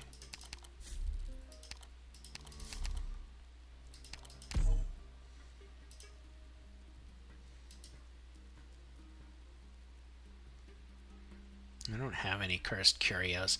If I like give this thing away, I'm like immediately gonna get one. It'll be awesome. That's kind of based for light below 50. Sanctuary isn't really good until you start getting like over 20%. I think Wizardel's gonna be overrated. I mean, I'll test her. So I can't say. It's not like I've done like a ton of research on her, but I like to have my own opinions. So until I actually use someone, I don't like to necessarily say my thoughts. And the issue that I have with Wizardel is that I remember when everyone was calling Ling the most OP operator of all time, and I was immediately like, you're all on crack. Nobody's going to use her. Because the metric they were using is how many stages can she solo. But that's not max risk. That's not like, did anyone use her for Design a Strife? No. Did people use her for pinch out, for CC? Like, what people will use her for is that vector mode though that's coming out. Because what Ling optimizes for is squad, right? Obviously, if you need an operator who uses the least amount of squad space, but you have a huge amount of deployment available to you, which almost never happens, then Ling becomes optimal. So in a stage where every operator you use, you can't use later on, Ling becomes a powerful choice because you can clear a stage without having to use a bunch of your other operators.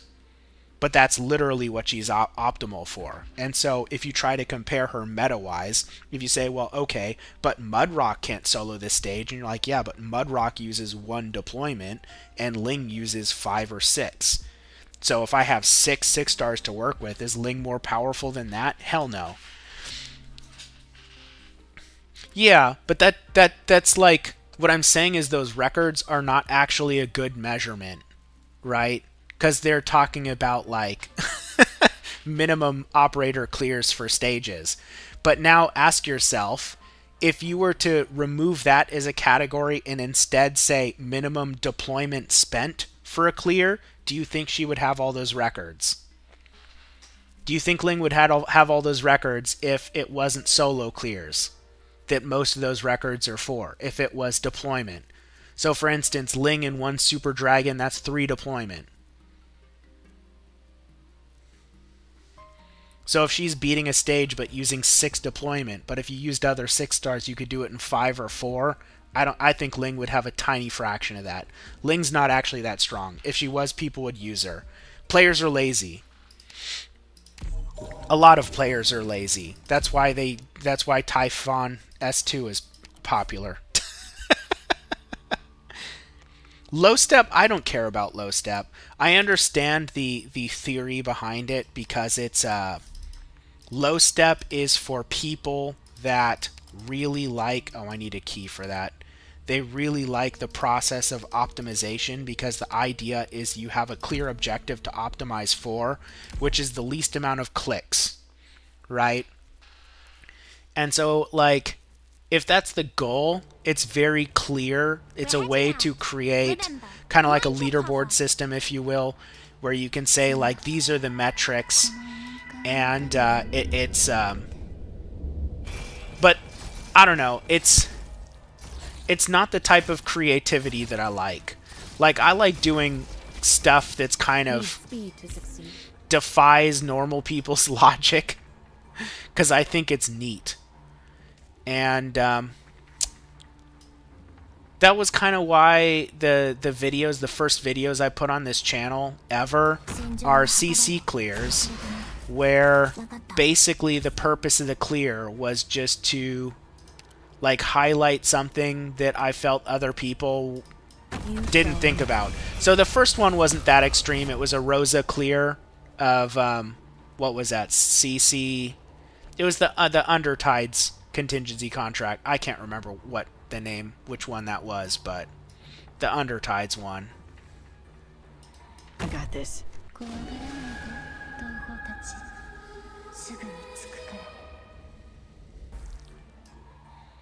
I just need to kill these guys.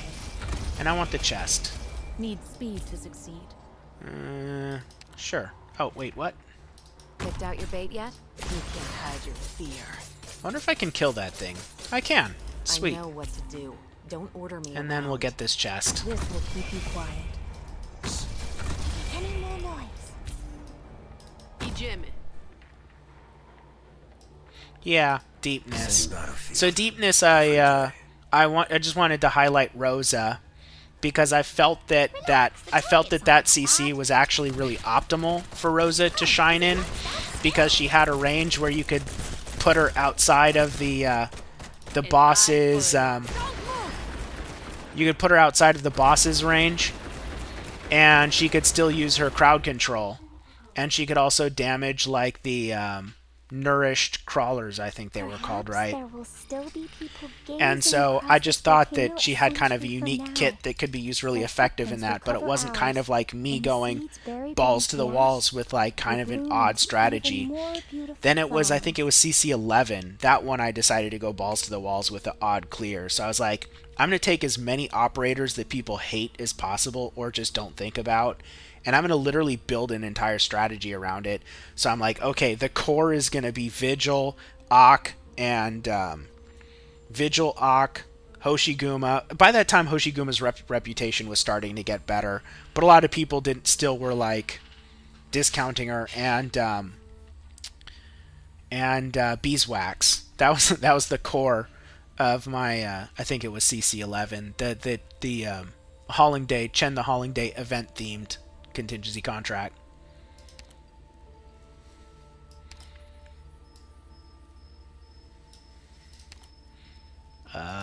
Supporter, cheese, E2, medic. I don't think I'm good on that. Okay. I'm like, I cannot spend my hope. It's like, it's too much. Oh, sweet. Ella probably? Wait, I don't even know if Inez is E2. I have no idea. I guess it doesn't matter. No, I'm probably not going to use either of these. Oh. You know what? I am going to use this just because. Our goal is going to be to make Hodor into the main character. I don't especially like this stage, especially without a golden glow. I don't know how this is going to go. What have you picked for me today? But Hodor might actually make this funny. But I did just give everyone plus 5 DP. That's going to be a problem. Embers will hide our footsteps. Will she get frickin' piked if I place her here? Never changes. Oh, she will. Don't Of keep me course. waiting. Well, that was a waste.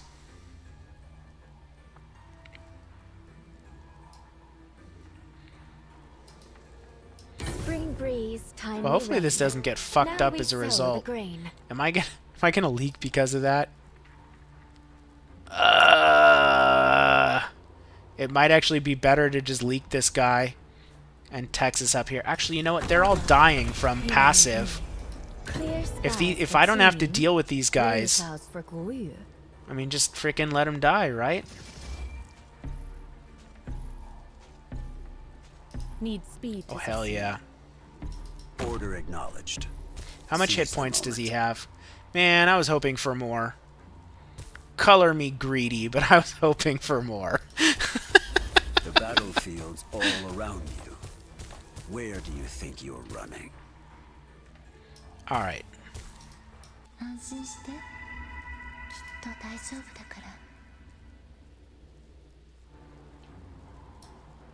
ら We're just gonna freaking Moving to designated nip that in the location. bud. Moving to designated location. Oh, that might have been a mistake. A solar. Can you survive? I'll plant you into the soil to grow a new Burn! light Burn him! and sunlight all around us. I'm gonna get harpooned if I do that.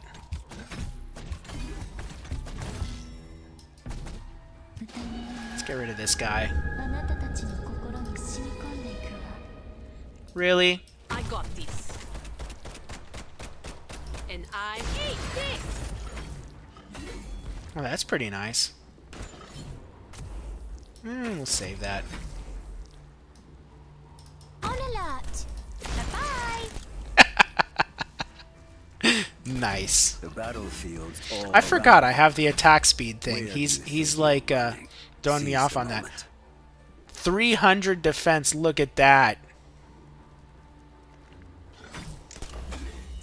Golden. Enough.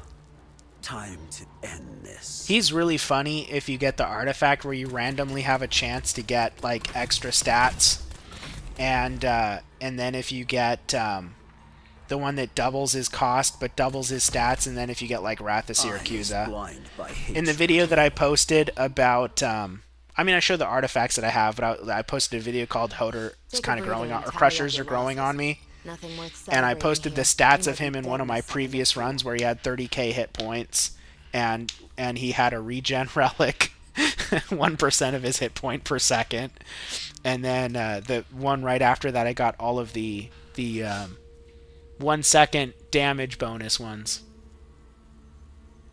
Have I seen this before? I feel like they added a bunch of new stuff that also goes to the old integrated strategies. We want this one, right? We're gonna do why not? Why not E2 Virtuosa? This is like not going to be a challenge.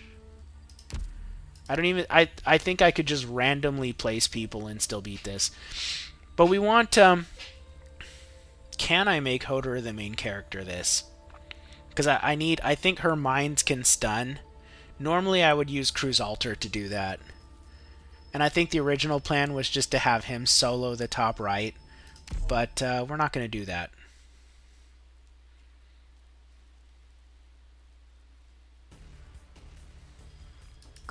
But this DP cost. Both those relics are dumb. I'm listening. Don't But try to sink your whatever. thoughts into shadow. It'll be funny. No one will find it. Now, do I want to put her here or here? Oh yeah, that's right. It's slow on the way I have it now. So we do need Cruz over here then. Okay. Oh, she shoots so fast. Cruz alone is gonna like murder. Just gonna friggin' murder the hell out of this. Moving to designated location. Forget Moving to designated Texas's attack speed. I think I have the thing that increases the attack speed for ambushers and specialists as well. I don't know if she's not gonna hit them, is she? I'll make you regret this.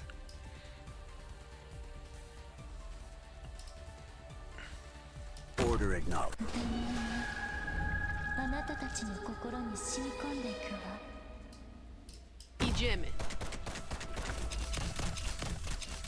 Sense deprived. Nothing can mask the scent of despair. I need to like steal the frickin' DP from him. He's like taking all my. We won't do it that way. I should have put her on. I should have put her on skill 3, but whatever, it's fine. Sense deprived by Ember. I guess I can put Shu here if I need healing. I don't think I think she'll just kill everything with the attack speed. It's like, I don't even know if I can get this mine to hit the boss. Oh wait, I almost forgot to do that. Is the mine gonna hit the boss? Sense deprived. You're going. Cruz is gonna murder it if it comes into range. I just want her to proc a stun so that they fall. It's like not. It's so stupid, man. All around you. Cruz is doing way too much work right now. Cruz, you're. I need to nerf you. Stop being that good.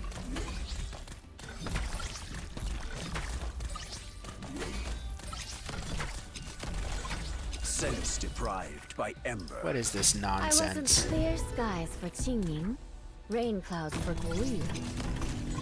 How dare you? The complex ecstasy, as bright as gold.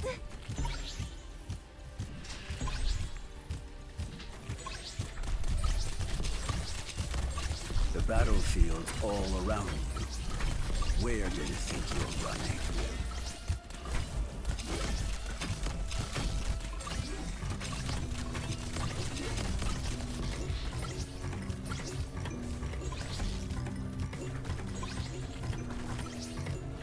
Yeah, Cruz is like completely cracked right now.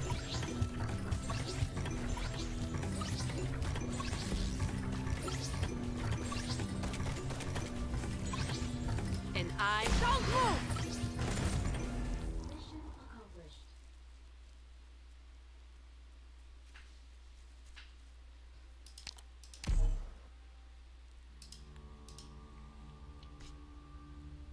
What were the artifacts? Does it let me like see what these do again? No. I just have to have amazing memory. Yeah, that's what I thought. I'm like, I think that when they introduce some of the new artifacts, I think that they also go to some of the older things. I'll find artifacts in IS2 that I'm like, I don't remember ever seeing this in IS2.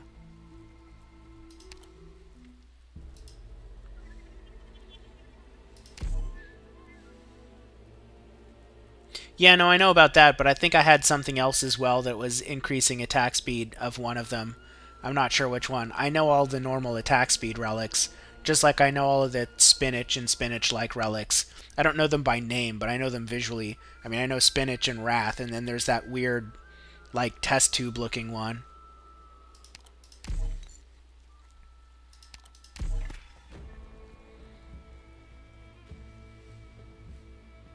So we're going to have to start off here and recruit a Dorothy, because it's IS4, and IS4 hates me. IS4 hates everyone. It hates fun. But we are going to try and get a Dorothy. Because Dorothy's stupid. She's so good in this, it's not even funny.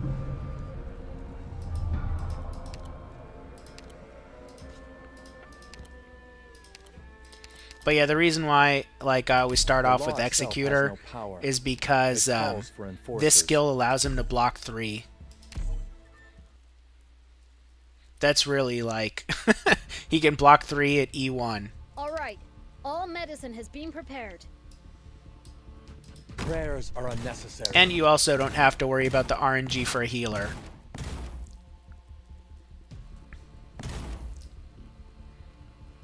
Ready to heal.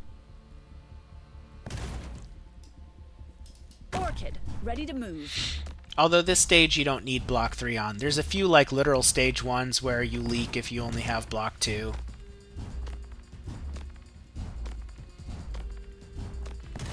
Defense is not an issue with Dorothy. She deals arts damage.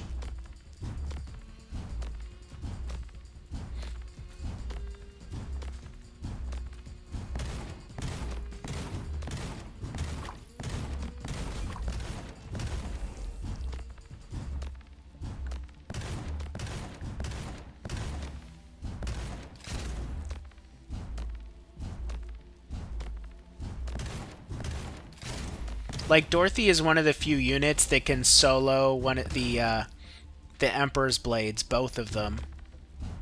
She can just 1v1 them, no problem. Typhon can, too.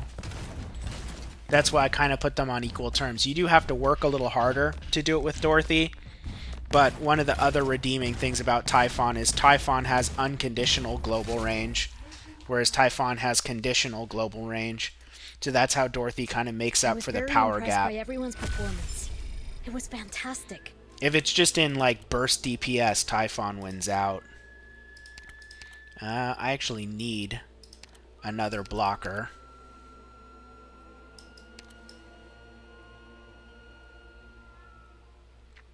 Who am I gonna go with?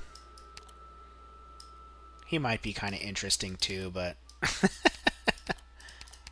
could actually go for someone lower rarity too, because we do want Dorothy. Maybe I take Cutter, and then I can't recruit her now. We'll go with Cutter, only because hopefully, I guess we're gonna go for the emergency. This will be easy.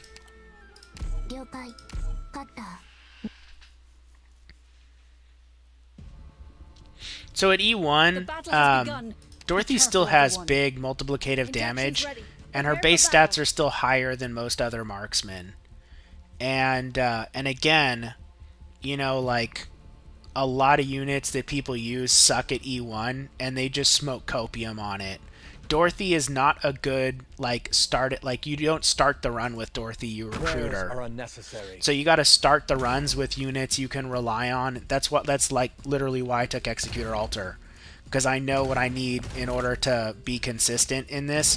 But I hate that I feel like I have to take Executor Altar. Like, I feel like I should be able to take the other squads and start off with a Vanguard or something.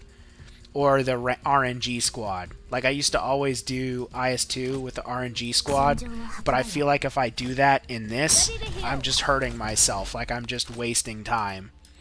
So, sometimes I have a lot of fun in IS4, but there's just a lot of times where I'm like, this is freaking bullshit.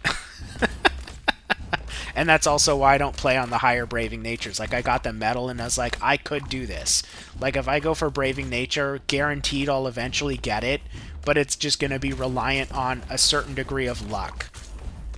And, like, Your request of destruction is the to me, that's not fun. And it's also not proof of skill.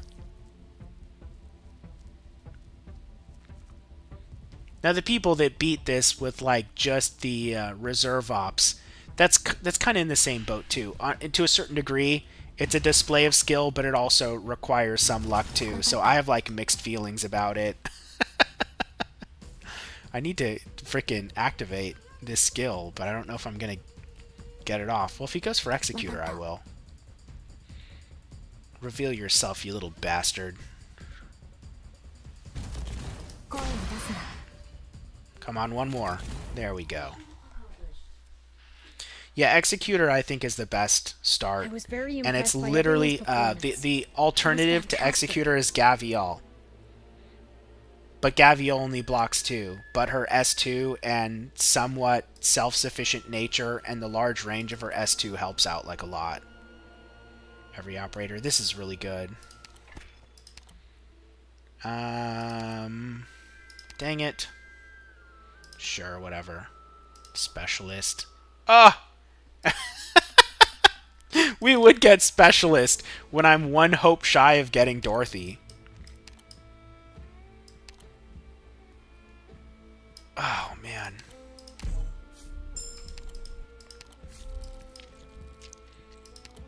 Well.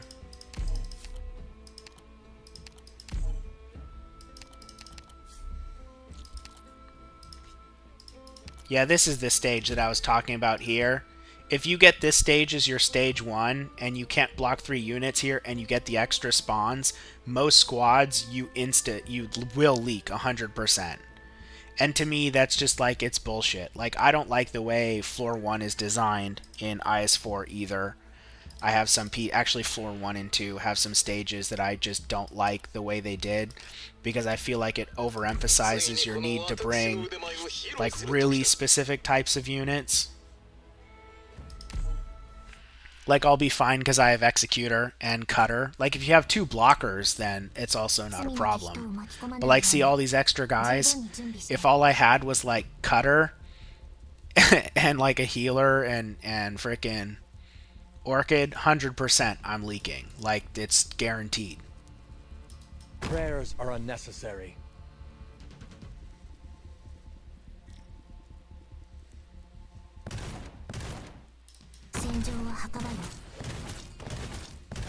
That guy kind of hurts. What the fuck? Ready to heal. How much damage does that dude do? Just as planned.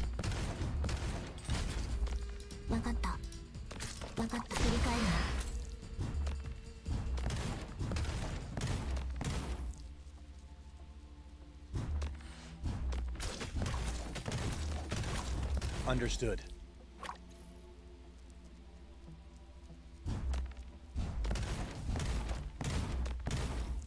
IS4 floor 5 is bullshit Your too. request is violated taboos hold One of the power. things I like about again, there's a lot of things that I really think. Actually, we're gonna wait for this guy. I have his skill up, which maybe I should have like saved that. We're gonna try to proc some of these guys, but we want him to have his skill up.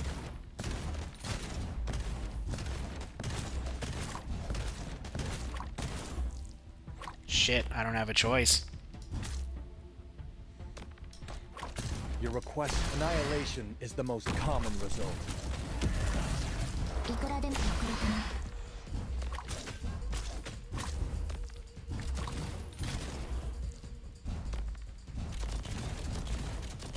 But yeah, my biggest issue is once you get into higher braving natures, what ends up happening is when people win, it's usually just because they get the artifacts that make them feel like a god at lower braving natures. And so you kind of end up like artifact fishing. And to me, that's like, it depreciates from this idea that it's like all skill. And I guess, you know, there's people that do it without any artifacts. I mean, sure, okay. at that point you can say like the only RNG was stage RNG.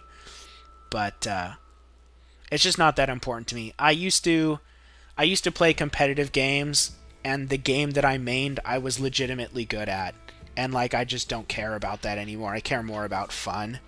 So when I come to Arknights, like I still have that same mindset of like picking apart every unit at like the most granular level. And so I'm interested in the meta, but I don't try and like do max risk. I'm way more interested in doing a creative clear than the hardest possible clear.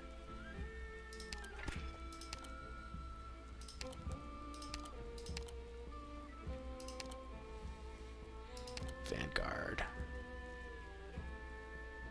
A free Texas. Oh my gosh. We're taking a free Texas for sure.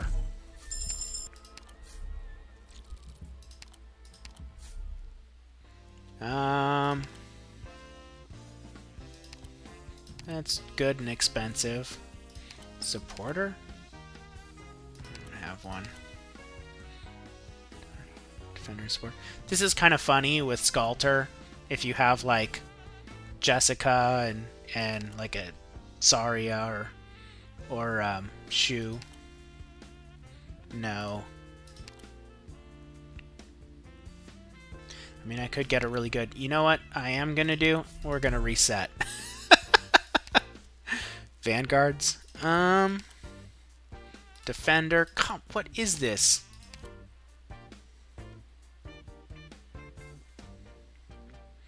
I mean, if I take What's-Her-Face, this is really good. I might in anticipation.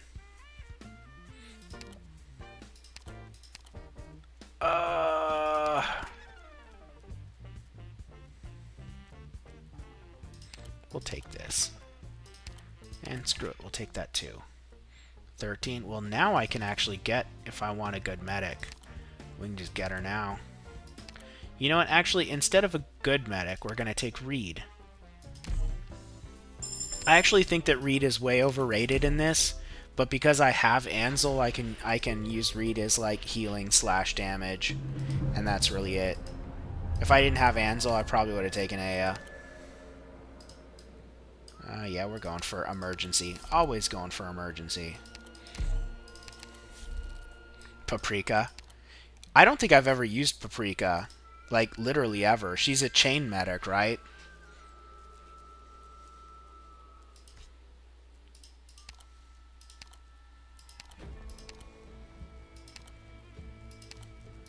What do you need? I understand the objective you've set.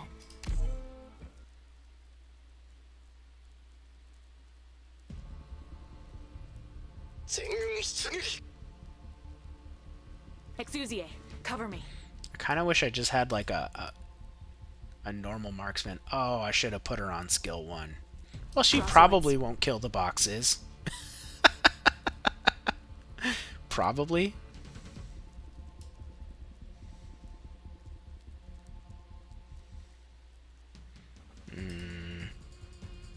Please. I really hope I don't kill the boxes. That's going to be what this turns into. I shall ensure the integrity of the law.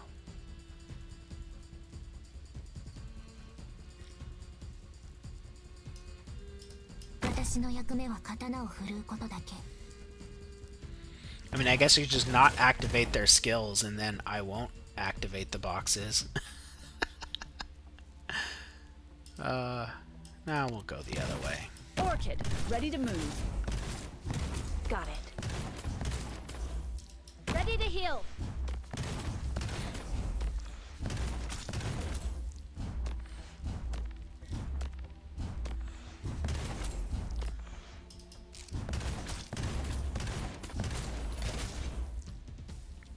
Oh, we got both of them.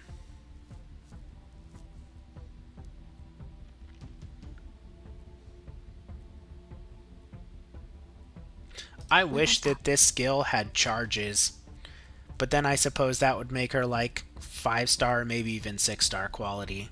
If this skill, if you could store 2 to 3 charges, it would be so good. I mean, it's already good, but my biggest complaint is that it's a spam skill that you can't store charges on. It's just inconvenient to have to constantly activate it. In fact, I kind of wish it was an auto skill. Awaiting your orders. Oh, come on, Understood. activate, damn Target you. confirmed. Target locked. Awaiting orders.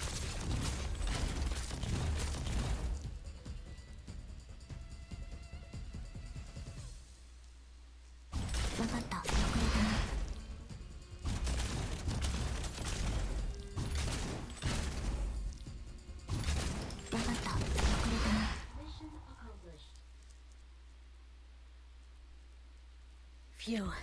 Thank goodness I brought enough medicine. Please don't worry. I have a lot of these. I should probably spend some. And this one's just better. Caster. They don't want me to have Dorothy, do they?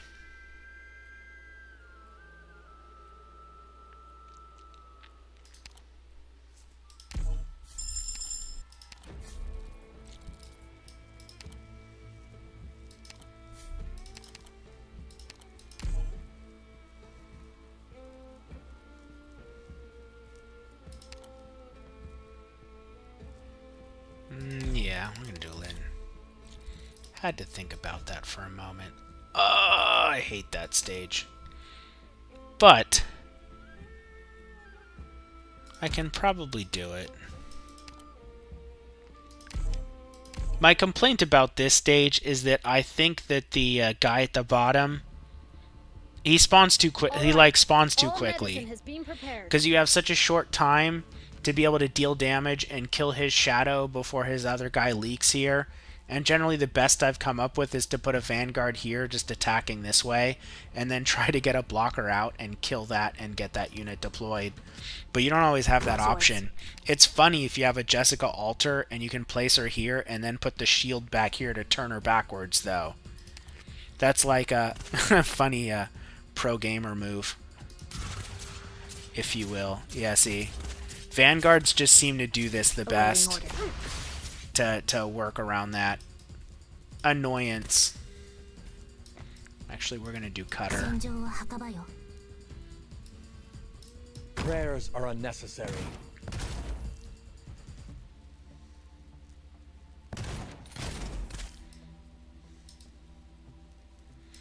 And then, like, really at this point, I don't really need anything else, but we're still gonna put something else in here. Orchid, ready to move.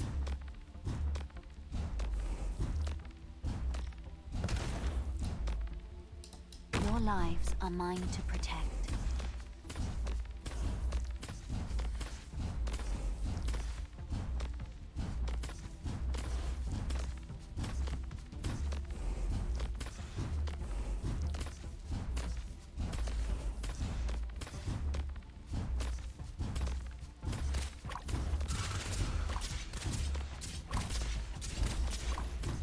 Yeah, that's right. You ain't got no ghost.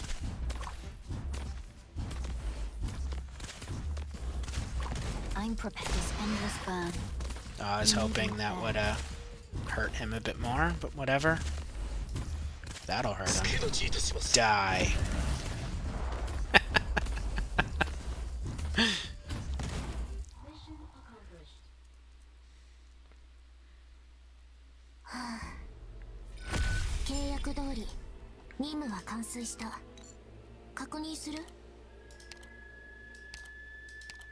Yeah, we need these. A safe house or temporary recruitment? Do the temporary recruitment. Guard.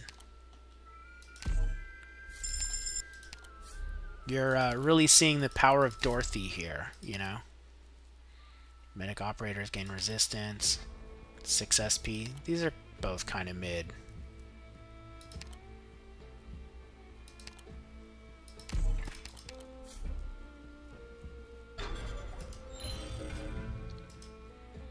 Injury trigger.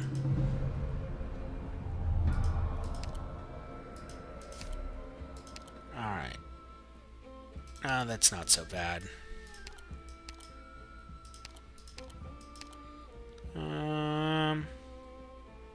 Sure. Origin aiming gets doubled.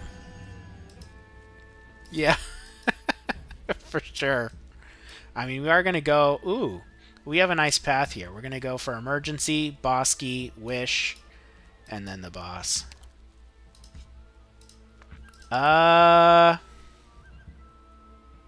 Maybe not.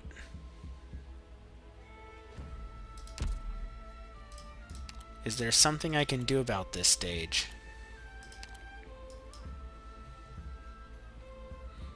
That won't help. Here's the problem. I have very little I can do about the drones. I mean, maybe I can use Cutter on skill 1 or... Well, I don't know. Maybe Cutter will be enough. Because my anti-drone is going to be Reed, Orchid, and Lynn.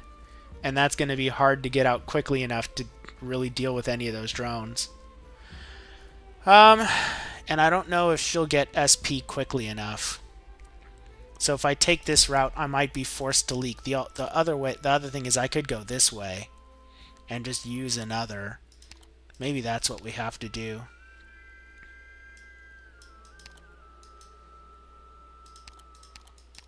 We'll do this.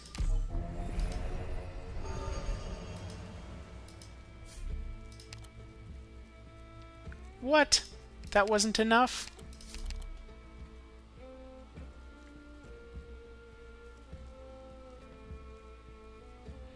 I think if I choose this option, I still... Well, whatever. We'll see.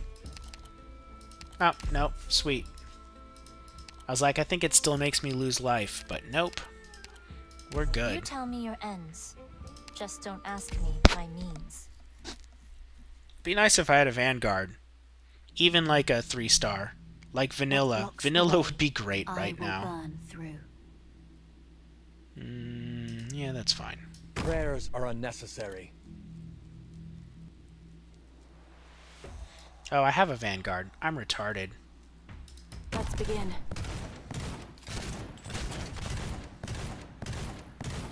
Understood. Annihilation is the most common result. Cut them to pieces. Let's put them 6 feet under.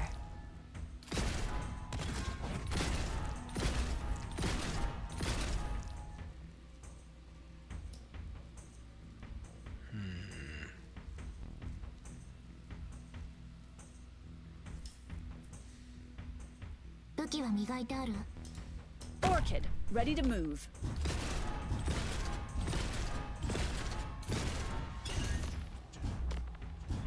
Got it. You didn't think. So this is what happens when you cross the line.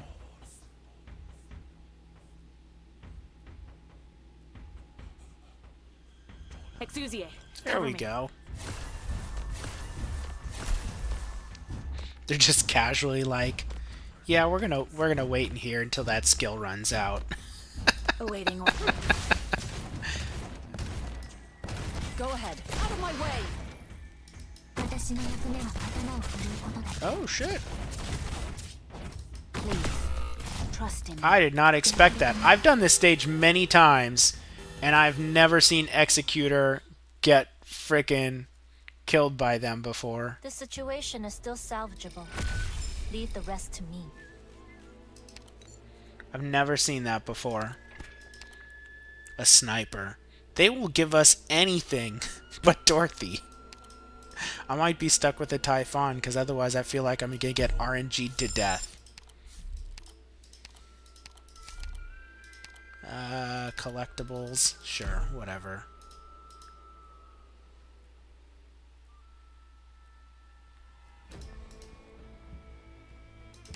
Goodbye, Kettle.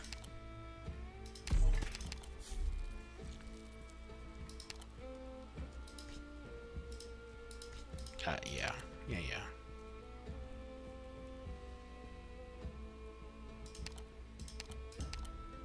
Take these weapons and tools. We need them more than extra hands.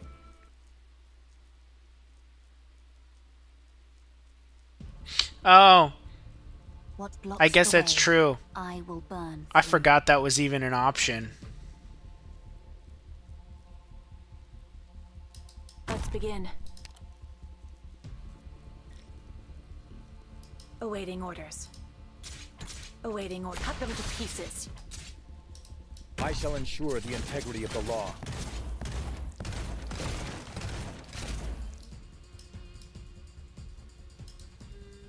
戦場は墓場よ。 Your request violated taboos hold no power. Please hold on. Got it.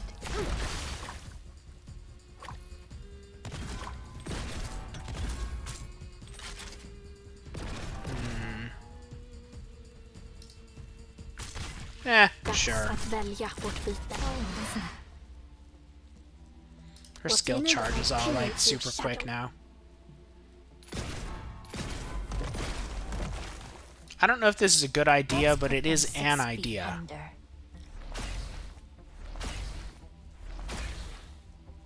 Got it. Give me a reason to let you go. Don't have Come one? on, walk a little closer, dude. What a pity.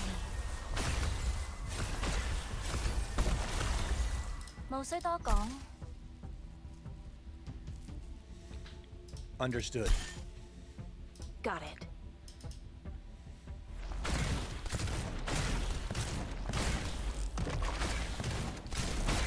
Give me a reason to let you go. Don't have one? What a pity. Your lives are mine to protect. She might die, but that's Stay calm, fine. cowards. Break the silence first. She might Your live. lives now ignited.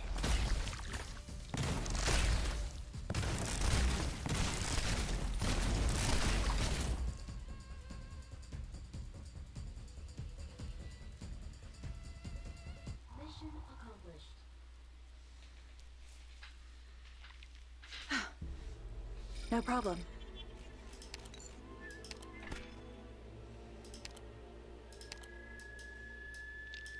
We're at an even split, so I just take whichever one's better. All nodes on the right to objective shield. We're doing shield. Medic supporter. I guess it's gonna be a medic.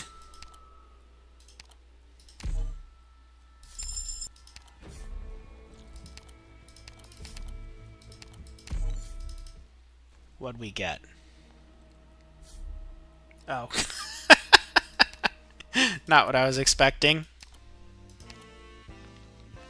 Casters? I don't have any casters.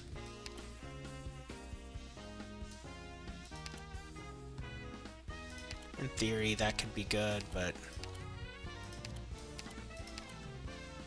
Oh, come on. We're not even. I mean, maybe that'll be good. Who knows? Ah! I don't have any vanguards. Guards. That gives Executor a ton of hit points.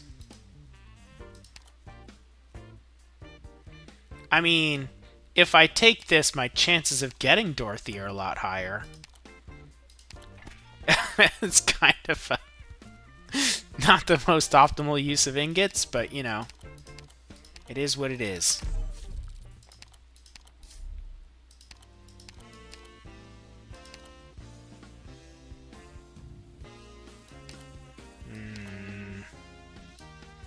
Again, I have not enough hope for that.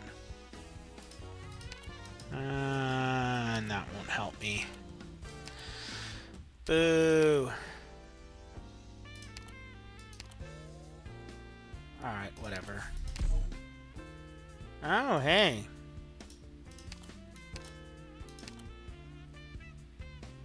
Do I have collapse value? I do. What's this one do? I mean, that's pretty freaking strong. I can get an Inez now. Inez, or do I hold out for Dorothy? Well, I have a Texas. I have a Vanguard. So we will hold out. I'm not used to having Texas in these IS runs.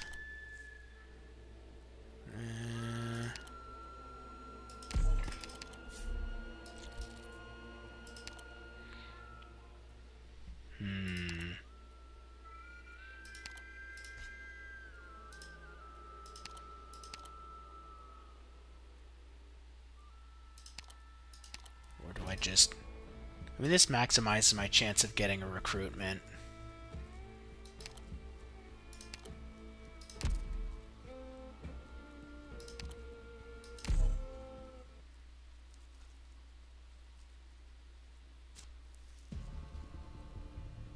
All right. All medicine has been prepared. Don't let them out of sight, even if your eyes are hurting. Got it. Prayers are unnecessary.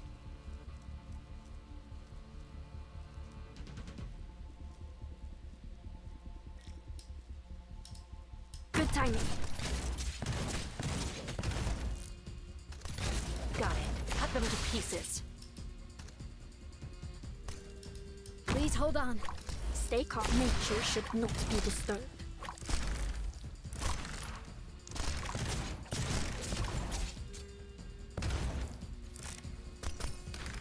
Watch the shadow behind you. Annihilation is the most common result. Got it. Shut up. Got it. 私の役目は刀を振るうことだけ。Sure. We'll do it like that. Trust in me. Injections ready. We'll give Prepare for Ling battle. the SP. もうそれとこ全然。 Just because I don't like those So this guys. is what happens when you cross the line. Stay calm. Cowards break the silence first.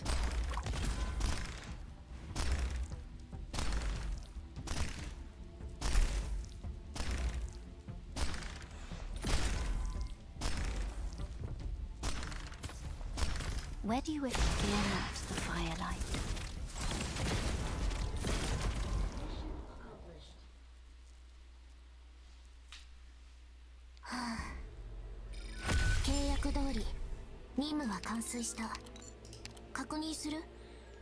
Medic, caster, specialist. Hey!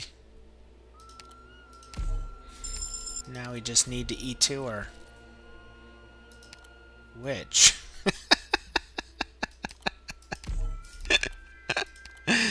Which I can do here.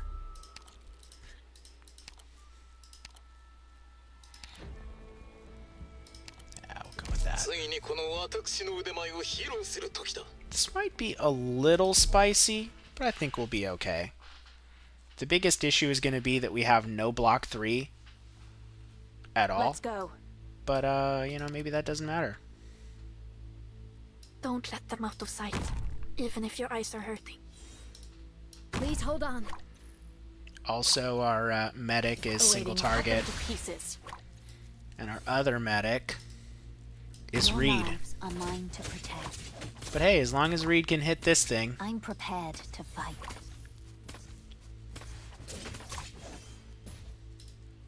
Good timing. Stay calm. I'll pin you to your shadow.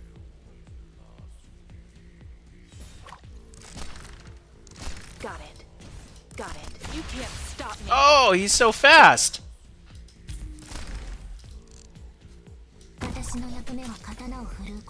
I shall ensure the integrity of the law.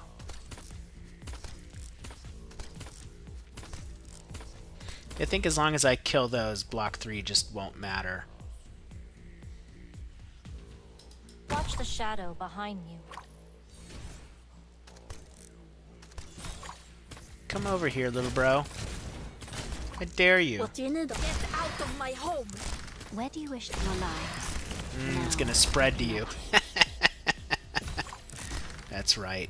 Get wrecked. Got it. Shatter to pieces.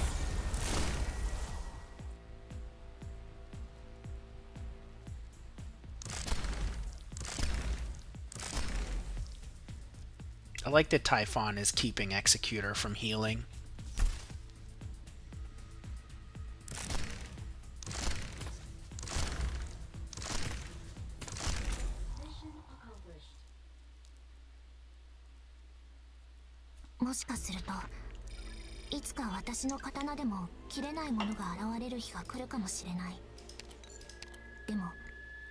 Medic, sniper, supporter, caster, vanguard.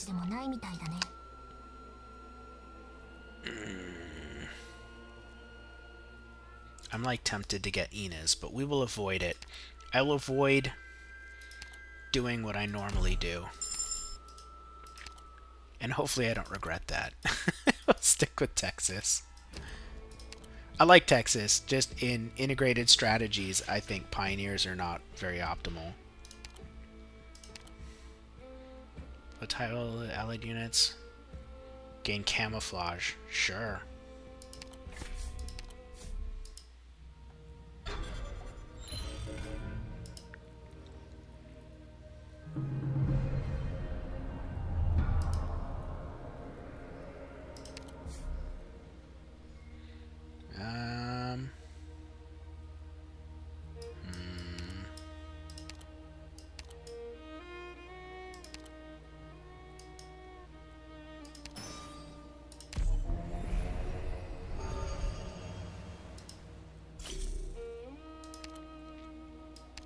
Natural DP.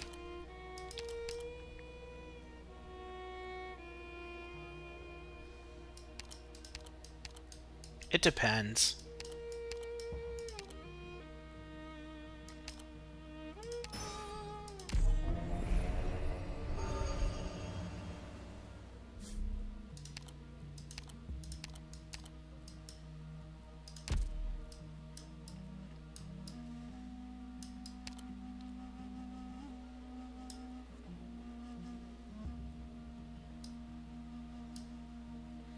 I might go this way because I have choices here.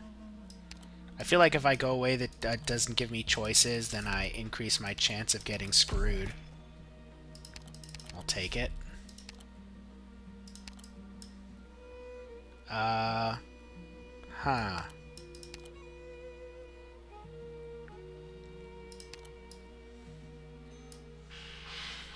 Do I think one of these is a bosky passage? If I put Typhon in here, and this is floor 4, I could run into issues. But it does guarantee that you... Oh, I have a Dorothy. I have a... Oh, we can totally put Typhon in here. No problem. I don't need Typhon if I have a Dorothy. That's part of what makes Dorothy so good. I'm like... Gary, this is actually a decent stage to show off Dorothy's power. What this is going to be... the doctor show us this time? I mean, it'd be better if I had a Sculptor as well. But even without a Sculptor. So Dorothy's, like I said, Dorothy's module is freaking... All medicine has been prepared. Crazy strong. Yeah, we'll be smart. We'll still do Executor first. I have no... Again, I have no block 3s here.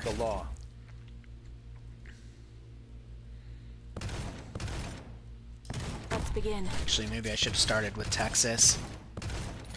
Understood. Using Texas, like, I'm so used to using Texas except here. For some reason, this immediately, like, throws off my muscle memory of, Terrain data collection complete. It immediately throws off, like, my muscle memory. Please. The sand will of reshape the land. Using a Pioneer. That wasn't exactly optimal positioning, but it's fine.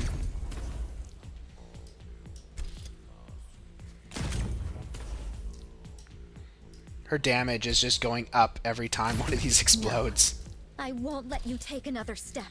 What are we at? 14,000 attack? Or 1,400?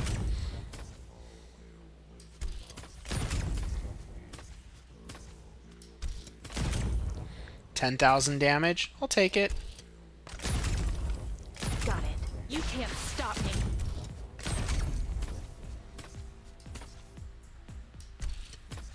The sand will reshape the land.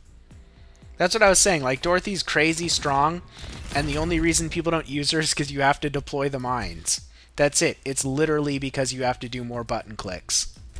The slightest vibration can change the result.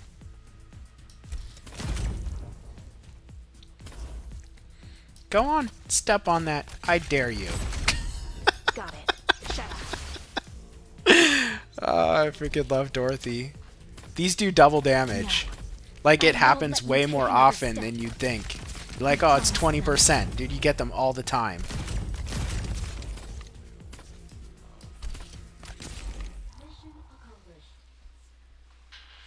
And she synergizes with Wrath Your and Spinach decisions and were all on the that. mark. Those mines do Were you count as kissed by a the goddess of truth? when they activate, they Can I touch count your as a forehead? skill For activation, good luck, you and know, they trigger while I Wrath. tackle my next experiment.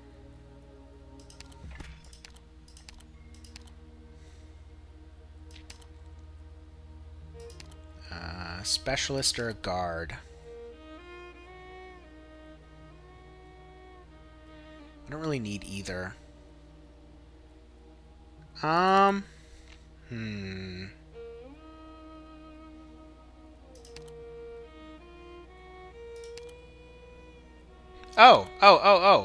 I'm dumb. I'm not gonna take... Well, I've never used Damen before. That'd be interesting. But I'm still in Ascalon testing phase. When I get a new op, I really do test the shit out of them before I, like, really solidify my 2 cents on them. But I really feel like Ascalon is probably going to be meta for a lot of things. Because her crowd control, very, very, very few things have any immunity to movement speed. Because it's different than slow. And movement speed stacks with slow. And she doesn't hit air units, but she affects them, which is actually what sold me on her. I was initially, like, when I first... I mean, I got her with sheer luck, so I didn't really need to be sold. But Go in right terms ahead of at me any moment. hyping I'll her, be there. personally, the fact that she's slow... Like, what other ambusher can crowd control aerial Keep units? track of my position. I'm ready to strike. Exusier, cover me. Got it. Cut them to pieces. Please, trust in me. Where do you wish this endless burn? I think the little dinosaur guy here spawns a little too quickly, too. Because you really have to kill this before he grabs it, or you're in for, like, a huge world of pain.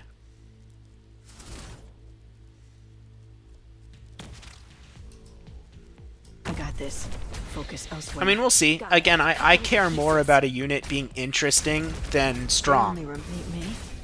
And so I always feel like it's just luck, like that it's a bonus if they happen to be both. Like that's one of the reasons, that's one of the things I really like about Dorothy, is that in my opinion she's both. Terrain data collection Like she's complete. not just strong, she's strong and she's interesting. And all of her skills Stay down, are and you won't unique. get hurt any worse. That's gonna waste that mine, but whatever.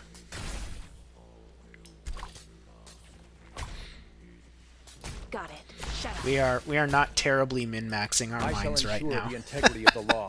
Stay down, and you won't get hurt any worse.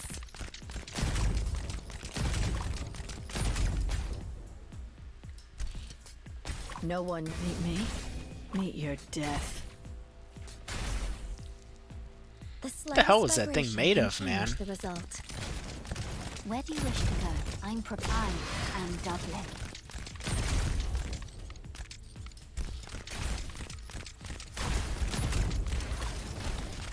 The selection can change. Violated taboos hold no power.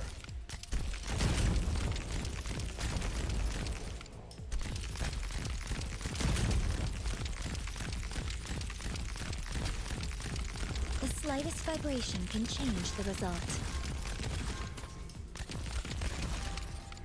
Watch the shadow behind you.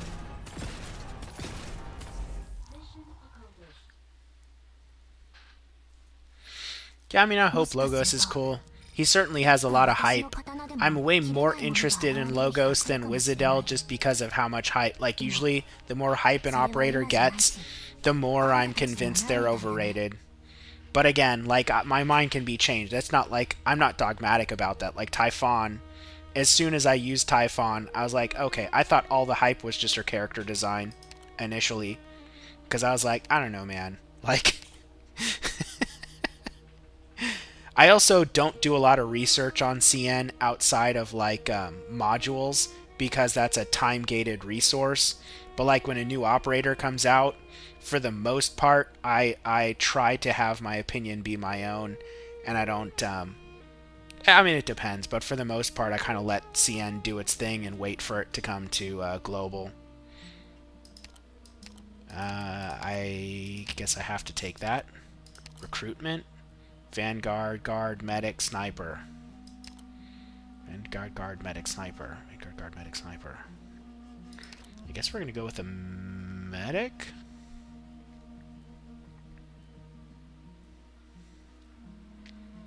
I mean, here's the thing, though. Like, damage kind of has depreciating returns after a certain point.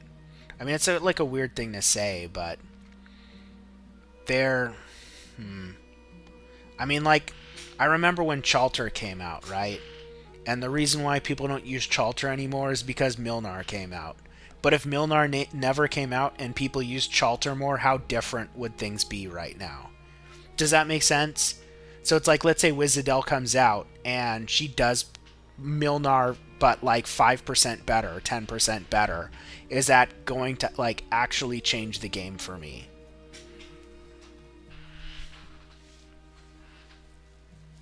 Yeah, Chalter Alter fell off because of Milnar. Straight up. Like, if you think about it, Chalter and Milnar do the same thing, right? They look different. They're in different, like, people make this archetype. You can't compare dissimilar operators. It's like the class doesn't matter. It's what you do with them. Like, how are people actually using them? Milnar can be deployed on ground tiles, and there's almost always more ground tiles than than range tiles. So you have the greater versatility. He costs 10 instead of 28 to deploy. They have similar cycle times, and people don't really care about Chalter when her skill's on cooldown. And so, like, all of the things that were important about Chalter were better on Milnar. That's why people stopped using her.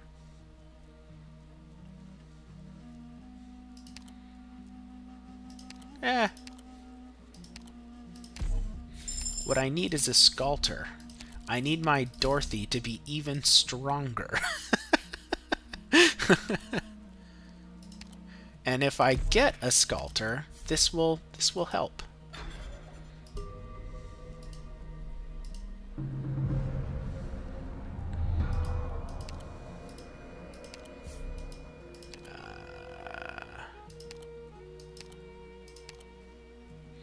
Oh, boo. Really? I don't even get to use this.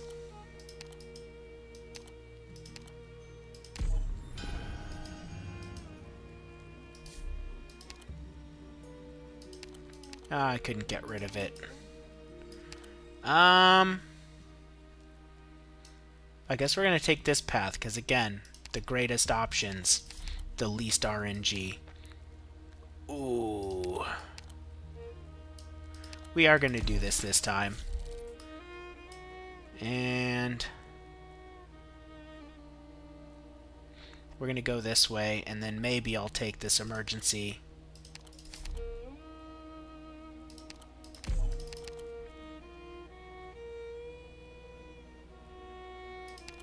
I mean, we already have it, right? 5, 6, 7, 8.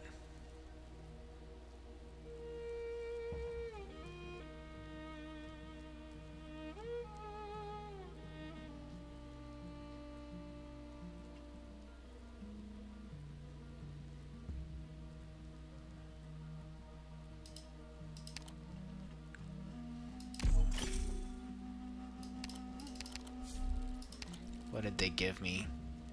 Collapsals.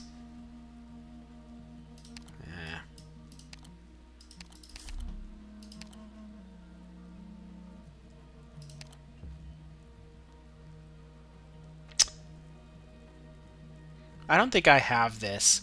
I don't think I'm going to use this, but I don't think I have that collectible. I mean, at this point, there's no reason for us not to use these. Oh, I hate that stage.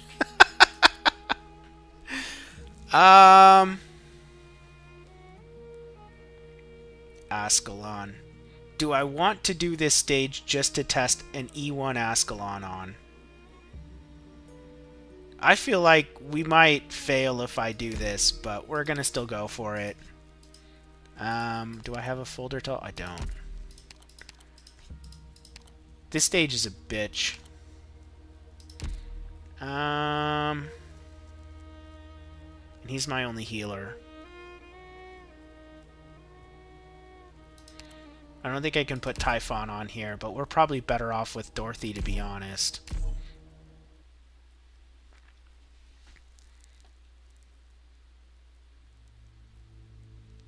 Let's go. Strayed, aren't you?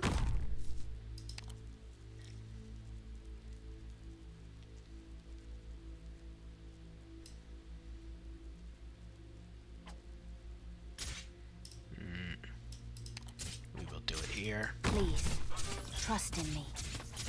Come on. Give me your skill. Got it. Shut up. And please, for the love of God, Focus tell me elsewhere. that... Dodge! Dodge! Dodge! They only remember my blade. I'm prepared. Ah! I fucking hate this stage. Terrain data collection complete.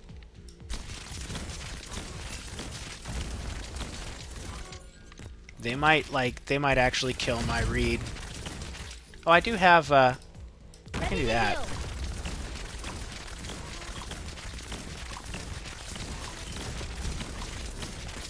The slightest vibration can change the result. Yeah, I knew this would happen. I frickin' knew this would happen.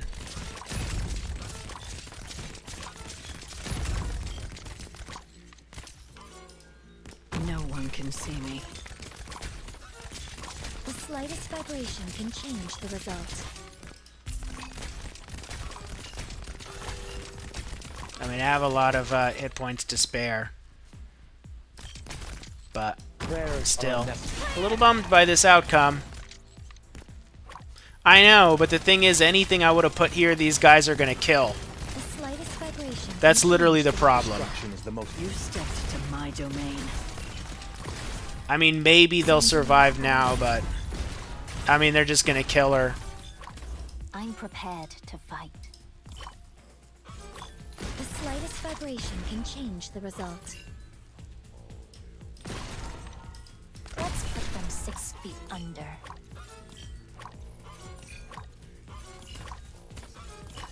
From the bottom? Where?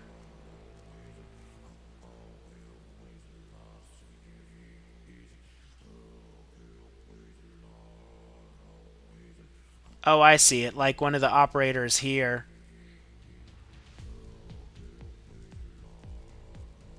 I guess I'll have to try that next time.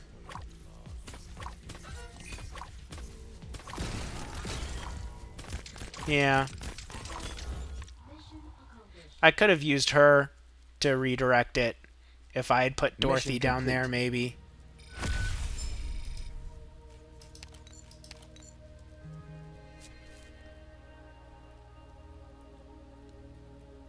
Oh, and then they give me this levitate thing. It's funny because now that that thing that I picked is gonna actually do something now. Nice. Recruitment, Defender, Vanguard, Vanguard or Guard, Defender, Vanguard, Vanguard or Guard. I want that. Give me Ascalon. Come on. I mean, we'll take a shoe just in case, but...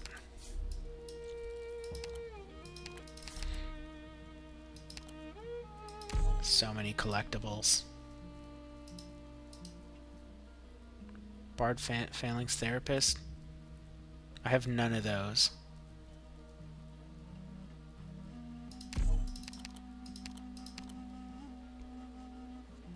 I have none of those as well. Well then.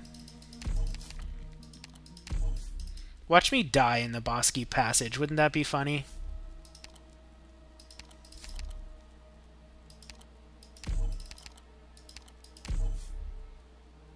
I can't even see what it is.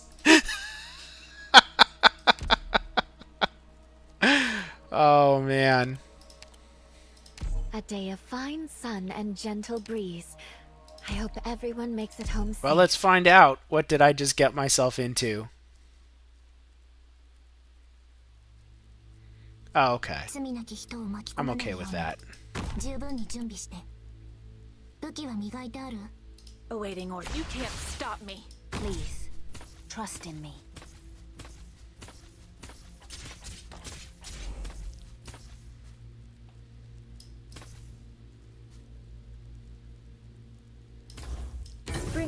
Sea's timely rain. Now we sow this endless burn. You needn't fear. Got it. Let's put them 6 feet under. Terrain data collection complete. I wasn't scratched and boned. You want to talk? She levitates them now. Slightest vibration can change the That's so absurd.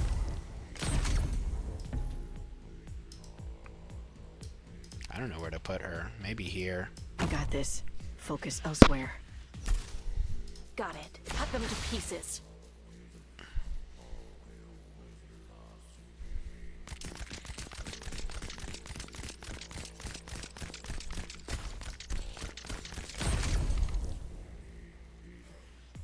The sand will reshape the land. I'm prepared. Whatever flavor of damage they made, The shadows. Lynn is not immune to it. Got it. Cut them to pieces. If you'll sow the mountains when summer leaves It's a little the inconvenient white with dew. what I have right now. Seed the plains when equinox paints russet hue. Give me a reason to let you go. I'm amused though that when I activate her skill that it levitates guys.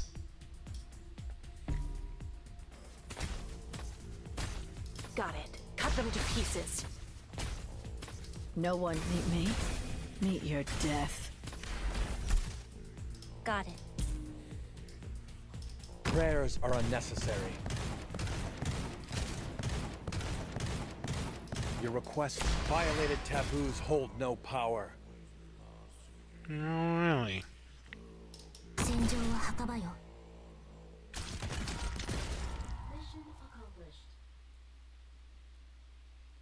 Yeah, but that's like No it's problem. 25 damage per tick, but it doesn't count it as damage.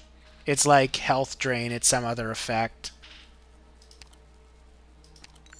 It's from where is it? This thing. Lose 25 hit points. This doesn't count as damage, apparently. Oh, that would have been good on that other stage. 30 DP, that's really good for me right now. Sniper supporter. Oh, hey. We got it. I don't know if we have the squad space. And she's E1.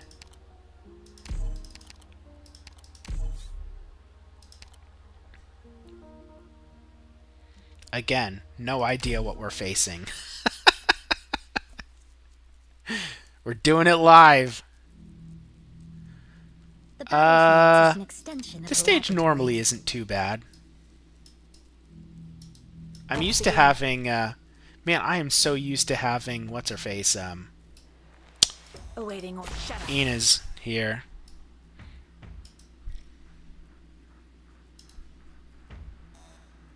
War. Yeah, that's what I'm saying, like A the word life I've loss not thing heard is in a long, a bit long quirky. time.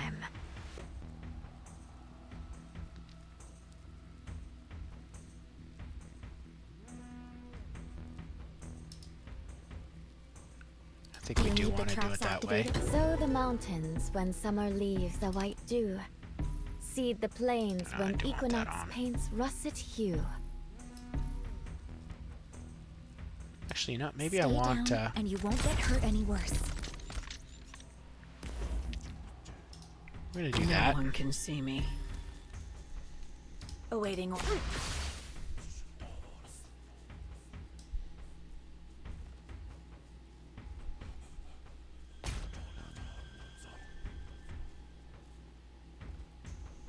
Watch the shadow behind you.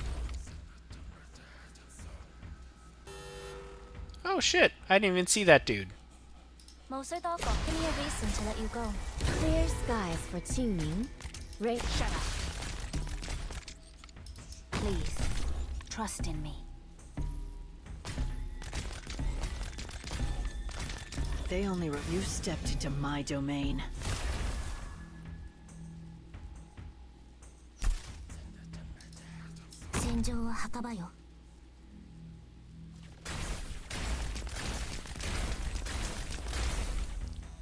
I shouldn't have leaked that guy. For whatever reason, I thought he was cleared. I was not paying that close of attention. I should have been. Complacency. This guy's like If you're really drenched and bone, getting too there close for weeds, comfort too. Mounds and ruins bloom fields. I should totally be spawn camping these guys. The slightest vibration can change the result.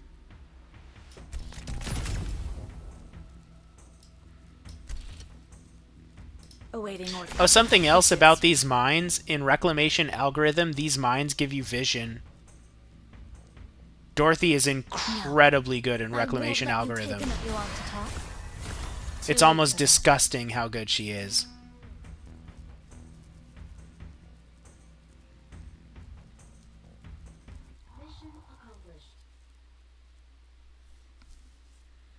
Clean. Decent. No one will ever find their remains. A top one. Encounter. We probably won't even come across one. Specialist guard. Specialist, right? Yep. Hell yeah. I don't know why I had to think about that. I was like... of course. Ascalon. We're probably not even going to bring Typhon to this. Did I? Oh, I did use Typhon once.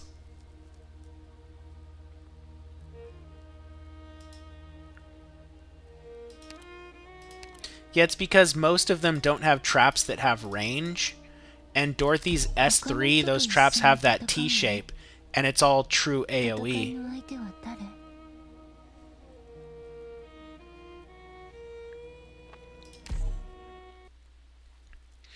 I don't even need, like, half of the operators that I have for this, but that's fine. Keep track of my position. I'm ready to strike. We'll do it live, as they say. Draw swords. Your lives are mine to protect. It's time to make an example.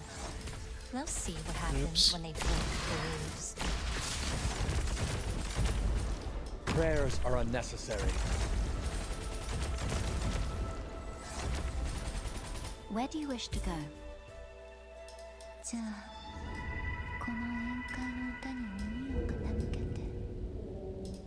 No one can see me. No one meet me. Meet your death. Do you need the traps activated? Ah, boo. The slightest vibration can change the result.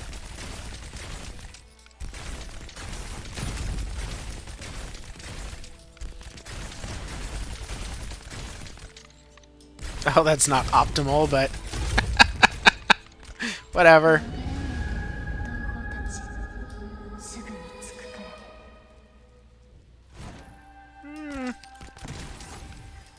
We're probably fine with that. That mine's never gonna do anything. Oh, I gotta remember to use skills. Got it. No. I won't let you take another step. Meet me. Meet your death. Target confirmed.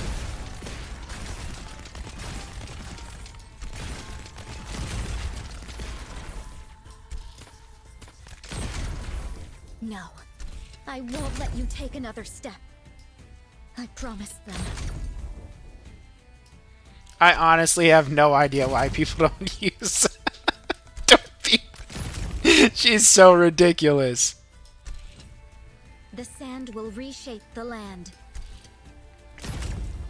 I mean, I get these integrated strategies and stuff, you know, like, you get these benefits, but it still feels this way in normal stages. Like, Dorothy is stupid strong. The slightest vibration can change the result.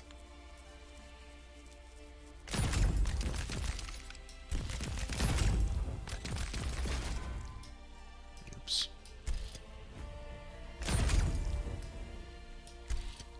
The sand will reshape the land. Ah, Prepared. misplaced. No.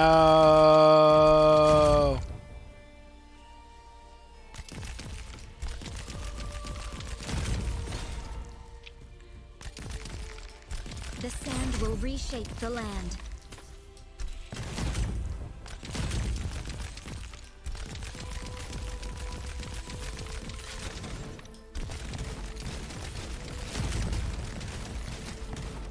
They only you stepped into my domain. I am Dublin.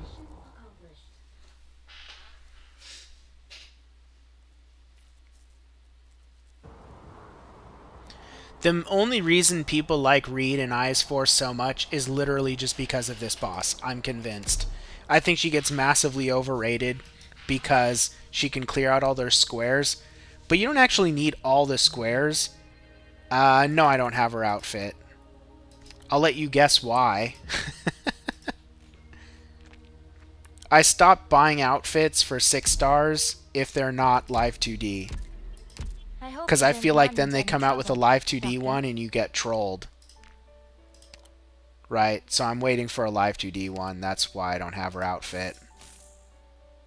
It is pretty sweet for a not Live 2D. But yeah, I felt a little jilted when I got Golden Glows. Right, I'm like, whatever. They came out with a Golden Glow skin, sure. And like, it's not even a good looking skin. I just Golden Glow's like freaking awesome. And you know, everyone likes Naomi. She's funny and on Twitter. And gets into weird fights with Alchemaniac. But then they came out with the Live 2D version.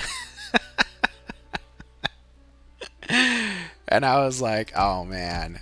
So now it's like either free skins or Live 2D. I did get Kobe's though, because this one makes her look way less derpy. Like, she looks kind of derpy here, and she also looks kind of derpy here. I like the chibis though, are kind of cool. But yeah, this is definitely Kobe's best outfit. So I have like some extra skins that I don't really need in a way, because like I'll probably never use them again. I even have skins that I don't even have equipped right now. Like I have Aya's beach skin, but I still have her normal one on here. I might, I can switch between those whenever. It's not that big of a deal. I think that was back when that was like the main thing I spent OP on, was skins. I'm curious if I should try like a normal stage with Dorothy just so you can see comparison, but I don't know if it's that important. I feel like I made my point, like jeez. But I will say, like, her module is, I don't want to say it's mandatory. She works without her module, but if we're just talking damage, the power differential is huge between with and without module, because it's 44% damage. So that's, I would say that's worth caring about. And, you could argue when she came out, people didn't know what her module was going to be. And so, I think some of her reputation might just be based on the fact that if they were just looking at her damage back then. Oh, for the tokens? I did that a few times. But I didn't go ham with that. But I did do that a few times. Where the hell is are they, hold on. Are they still in the, maybe there, oh. Not done yet. I guess, whatever, I'll just leave them in there. We'll spend this, though. I think I have, yeah, my good squad. The good squad. There's a lot of people that I think get passed up for stupid reasons. I've heard people call Jessica Alter weak. And I feel like I don't know if they were joking though, because this wasn't online, or it was like in a video. As someone referred to Jessica Alter and said she was weak, and it didn't sound like it was ironic or sarcastic, but it could have been like. And I was like, what? How can anyone think she's weak? She's one of the best defenders right now. Like, her shield is chonky, it lasts a long ass time, and it blocks too. And she can pivot, and while that is a gimmick, it seriously, she is the only tank in the game that can block 2 lanes. And if you think about it, if you're limited on Like, imagine you're playing max risk CC and you only have 5 units to work with. If you just need someone that can block 2 lanes for 1 deployment, who else is going to do it? For 1 deployment, maybe Phantom. With Noah's Summon takes up 2. You can't even do it with Phantom. So you're down to Tactician, Vanguards, and Jessica. No, even Tacticians, the only one that can block 2 lanes is Beanstalk. You know what I mean? Like, it's crazy. It's so here's the thing that made her super good. She was good in IS4 on release, but then they added this. Reveals invisible enemies. She is the defender equivalent of Inez. Now, obviously, because Inez has the fast redeploy, she's still, like, on my own personal tier list, which I think tier lists are dumb. But my tier list is based on influential to how you play the game in your account, right? So these are the operators that when you get them, they completely change how you play the game, how you can play the game, and what you can do with your account. Top picks, these are equal. I can't pick one over the other. Bagpipe and Scalter, right? And it's not just because of Flagpipe. It's because Bagpipe can stand on her own. Flagpipe is just one of the many things that she does, right? Because she has multiplicative bonuses. She has Flagpipe. She retreats for full cost. She can be a Dreadnought. And she can even face tank. Yeah, she reveals invisible units. Jessica's module is, when I saw what it did, I'm like, this is so fucking cracked. Like, yeah, that's what I'm saying, man. You don't know what you need until you don't have it, right? And so Jessica Alter's kit was when I got her, this was my review of Jessica Alter. I was like, a lot of people aren't going to use her. And I was also like, a lot of people aren't going to understand her. But if you have, if you have a good game knowledge, the amount that you can extract out of her kit because of how many different things it can do, like, it's a few extra clicks, but you're not going to get that out of anyone else. It's unique in utility in a way that is impossible to get anywhere else. And so the invisibility reveal was just icing on the cake. And so obviously that works a little bit better with skill 2 because the range expanding is a bit more versatile than S3. But I mean, it's like I said, there's so few things that do this reveal invisible enemy. And on top of that, you can pivot her around, which adds utility to that as well. And the other thing is when you undeploy her shield, right, she switches back to the direction she was at. So, like, again, it seems like this crazy gimmick that you would never use, because if you demonstrate it, like, in a vacuum, like I can demonstrate it in a vacuum pretty easily, right? And it doesn't necessarily seem that impressive when you show it off until you get to use it somewhere where it really helps. And that's why I pointed out that stage in IS4 where I mentioned, like, it's funny to place a Jessica here and then use her shield to face her backwards to kill those archer guys at the spawn point, because she can cover 2 roles, and like she's the only one in the game that can do that, you know? So it's like if you deploy her shield, right, she changes to that direction. And because this skill has this range, if you're talking about, like, enhancing the reveal invisible enemies, like, I can move this to down here, and now she reveals enemies in this section. And look at her shield stats. 900 defense. Or, I'm sorry, that's Jessica's. Shield stat, 755, and 3802.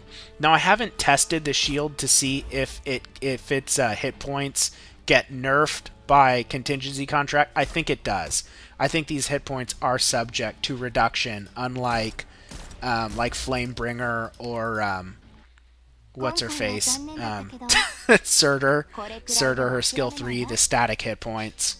I don't think the shield has static hit points, so that is a minus for it. But with I do want to show something else, because her skill 3 increases the defense of the shield by, like, a lot.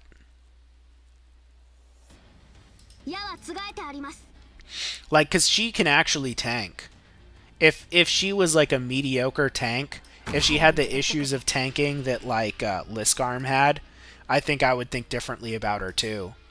But like this, here's something I want to bring up. This is functionally an unlimited skill as long as you have ammo, and it lasts a pretty long time.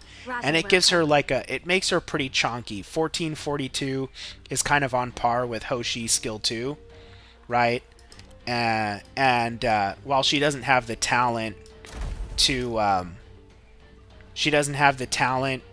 evade damage, but her shield goes up to 2000 armor. So even if Jessica's skill herself only brings her, with the shield deployed, she gets a little bit of a bonus. Yeah. But like the defense, even just as a classic defender, she's not bad. 1562 is perfectly acceptable for a main tank, and the shield on top of that going up to 2000, like that's good by even like top of the line standards for defense. Even a well-crafted gun will jam sometimes. Life is no different. But yeah, Jessica is just like a kit of a whole bunch of different things that like you can big brain. Like she is the operator for people to figure out how to squeeze utility out of. But all of this stuff, all of the tools she has in her kit are like actually good. So I don't know why people kind of slept on that. Zuo Lee is hilarious too. If he has one issue comparing to like other 6 stars that people hype, it's just that he doesn't have that much range. But like his skill 2, I don't think people realize how funny it is. Have you seen his skill 2? Like really seen it? Because I kind of want to demonstrate this too. His he also has a module which fundamentally changes like the game for him. I think Zuo Lee without module is I don't know. I kind of built his module immediately, so I'm not sure if I can say he's mediocre, but it is really funny because his module makes his SP recharge tied to his health, and his skill 2 lets you just make his health go really low. So watch his SP recharge. Right, we're not even gonna manage his skill. We're gonna turn his skill 2 into a spammable skill.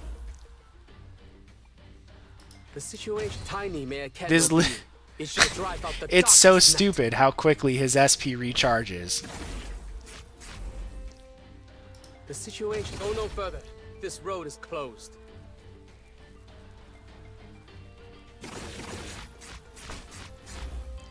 The situation tiny may a candle be, it shall drive out the darkest night. I mean, my whole thing with him, like, I have a couple of requirements for somebody if they're going to be, like, a proper DPS. One is they have to hit over 2k attack if they're physical damage, just because of the armor meta and dealing effective damage versus just using an arts unit instead. Because he's, you know, effectively competing for, you know, Surtur or even, like, Viviana, any sort of arts unit that you could be used, maybe a ranged operator even, if you're not too concerned with blocking and just the damage. So you really need to get over 2k attack. That's one of Helliger's biggest weaknesses. Nothing he has really gets you there. He can get to 1600 or 1800, but not 2k. And with the armor of modern units, that just is not good enough. The other thing is his being at low health to get his benefits as a class doesn't actually functionally reduce his hit points. It reduces his, you know, in-game recognized hit points for his talent, but his barrier is virtual hit points. And when he's at low hit points, this recharges so fast that you can reactivate the skill before the barrier even starts to degrade. Well, they could have fixed Helliger with modules. They just chose not to, and that pissed me off. Like, the existence of this guy upsets me. Because Helliger could have been fixable in a way that still made him like cool and unique and not copying this. But this is just a different way to fix everything that was wrong with Helliger. Like the way that I would have fixed Helliger is I would have introduced a module to where I would have given him some armor penetration so that his lack of high attack was less of an issue. Right? and then I would have given him the ability so that once you triggered an attack speed threshold, it was permanent. So that basically, like, once you got the full benefit of his attack speed, you could activate his skill 2, which normally charges him up to full health, but I wouldn't have had his attack speed drop off as a result of that. So those are like the two biggest issues, and armor penetration and allowing his like, basically the strategy for him would be to take damage intentionally to get to low health, to get the maximum benefit of his attack speed, then activate the skill to get him up to full life. And you also would need to deploy him against an enemy strong enough to get you to that threshold, and then his DPS would be permanent at that point, or at least from the trait, not from the skill. So that would have been how I fixed Helliger. And I think if they did that, people would use him again. Because then you don't have, like, his issue is that in order to get DPS out of him, he has to be at lower health. And the same is true for Zuo Li, but Zuo Li gets the virtual hit points through the barrier. So he doesn't suffer in the same way that Helliger does. All of a sudden, Helliger is, you know, prone to one-shots and having this weird kind of equilibrium that you have to maintain that Zuo Li just doesn't care about. And they tried, I mean, I wouldn't have given him Sanctuary. Sanctuary's problematic. I hope you didn't. Sanctuary helps him, like I said, it's that it makes it easier for him to get to that equilibrium. But the other problem with Helliger, and the reason why I thought that his attack should just be permanent once he reaches that threshold, let me pull him up here. His other talent regens hit points. So even when you do get him down to low health and get his DPS, you can't even manually manage it so that he maintains the DPS, because he'll just heal back up, which then kills his DPS. So this turns into like kind of a curse, right? And back in the day, the kind of gamer play was to use Warfarin's buff on him so that he would take the damage from Warfarin's buff. And back in the day, he was considered to have a high base attack value, which, you know, by today's standard is just not the case. Because base attack isn't that important. It's all about, like, how your stats are reflected in your skills. So this 800 attack doesn't, like, mean anything anymore. And, like, he peaks out at, you know, 850. And there's, you know, so many operators that, you know, you can get to, like, 900 without too much problem. Like, even Bagpipe, like...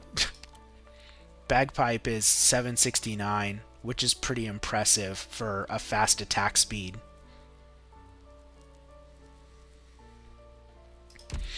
But let's see, who really, like, destroyed Helliger? I mean, Neural. Neural did. I mean, he was kind of destroyed way before that, but I was just trying to think of, like, who was kind of, like... I'm sure there's others. I mean, Viviana. Probably even Mudrock. Penance 100%.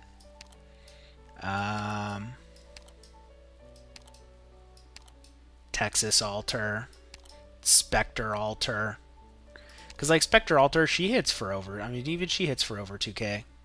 And she costs way less. And she's effectively an enmity op. She's, like, theoretically immortal. In a way. In a weird way.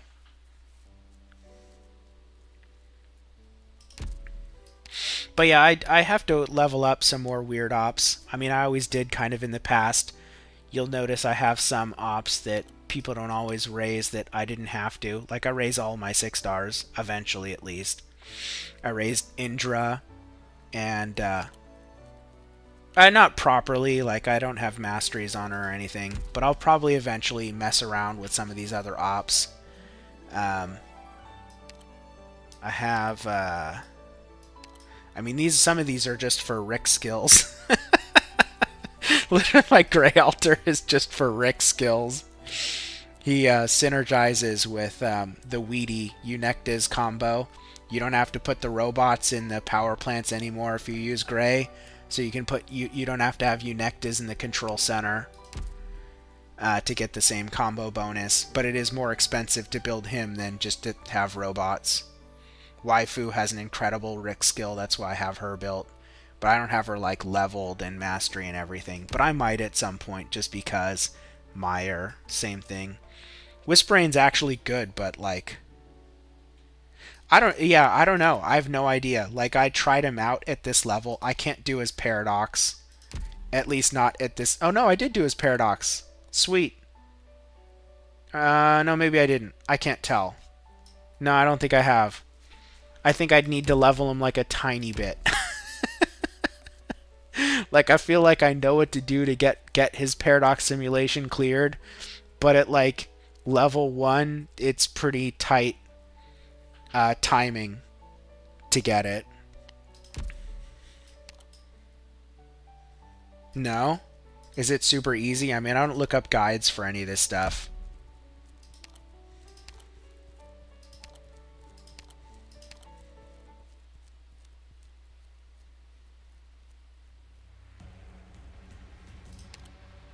Yeah. Oh, I thought you were saying it's easy. Yeah, that's what I was saying. I'm like, nope, I haven't done this.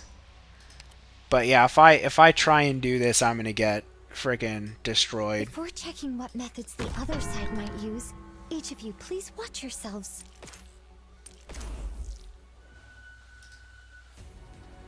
I don't remember which way I need to face her. We'll see if it's up. This is like a guess.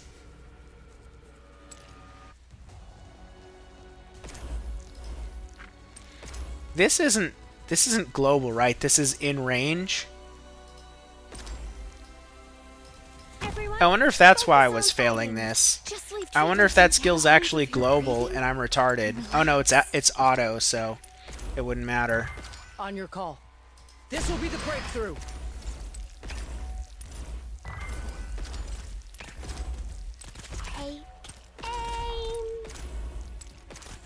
On your really? Call. Am I already gonna fail it?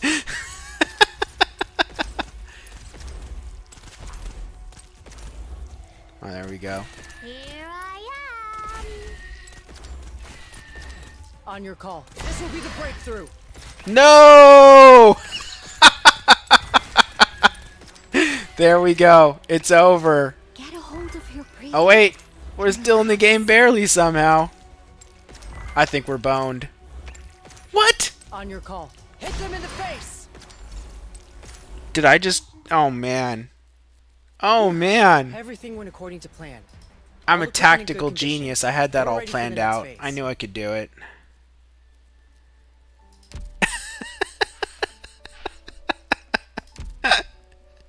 Alright, well that's one chore out of the way. I think there's like one other Paradox sim that I have.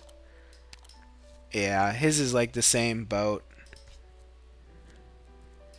I think I know how to do this one too, but again, it's like with the with level 1, it's just the margin is so tight. I'm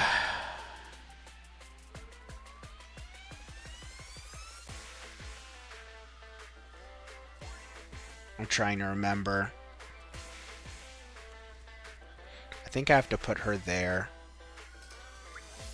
So let's see if I remember how to do this. I don't even know if that's right, to be honest. But I feel like this is how I had it. And then I think I have to put her there. Or no, I don't need her to heal them. I think the issue is she keeps dying. Instrument debugging complete. I can begin anytime.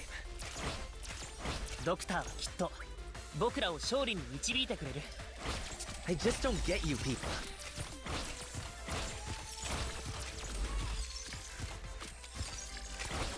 Maybe it's that he keeps dying. What's her range on that? Do they want me to place her here facing this way and to just not block? I don't know. I feel like I have to block these guys. I feel like that's always the issue, is that I have to block these guys.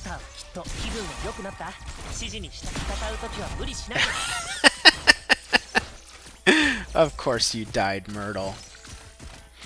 There's no way I can beat this now. It's over. Because then they start attacking him and... Snap out of it. Get running. Again, like a few more levels on him, he does a little more damage. They die before Myrtle takes too many hits. It's probably technically possible with like super perfect timing. But yeah, one of these days I'll be like, alright, Minimalist, I'll level you.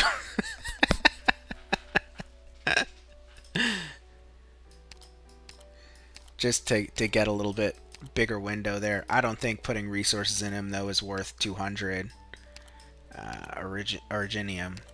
I do want to level these, though. I'll probably never use Carnelian. I don't like her kit at all. I tested her out when she first came out, like other people's.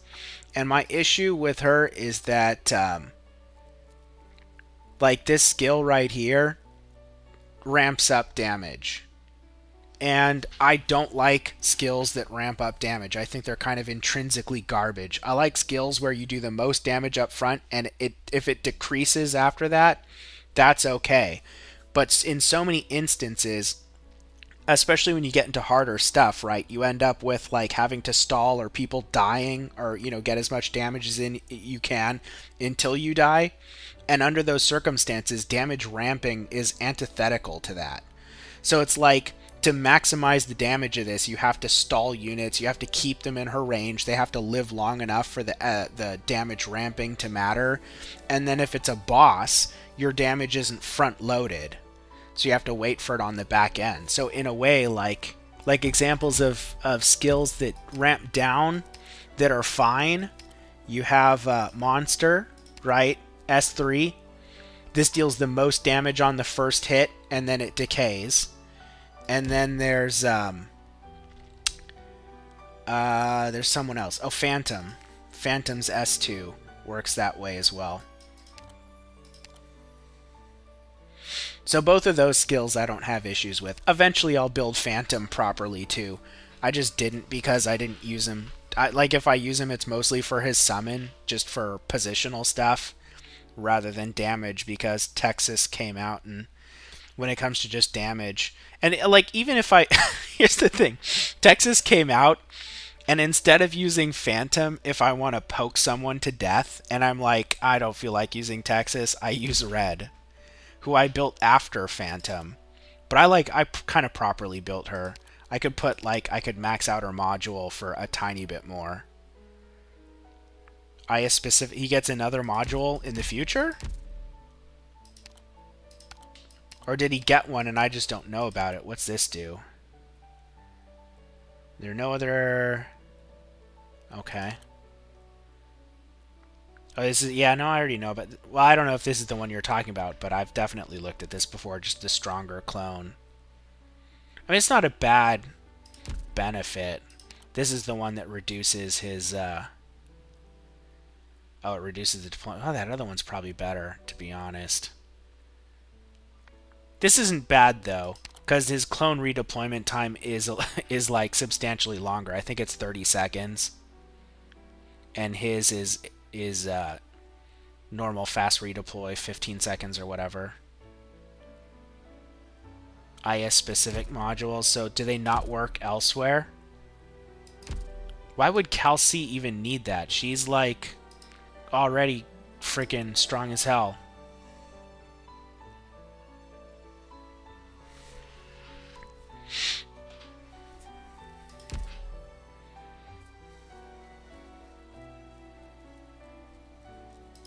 I hope you didn't run into any trouble, Doctor. Mi sembra di aver visto un'ombra rossa. I hope you didn't run into any trouble, Doctor. The modules are really strong. I mean, I'm always interested in what they do with modules, but I become a lot less interested once I have, like, especially if I have a level 3 module, and then I see something else, and I'm like, ugh. Like, the problem is the time-gated resource. It's the data blocks, man.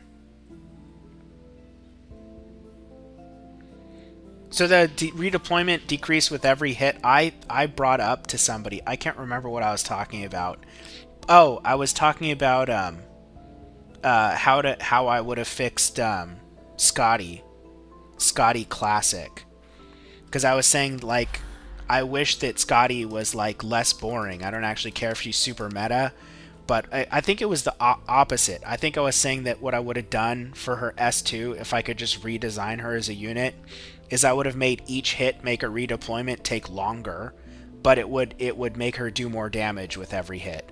So you know how I just talked about how I hate ramping up skills?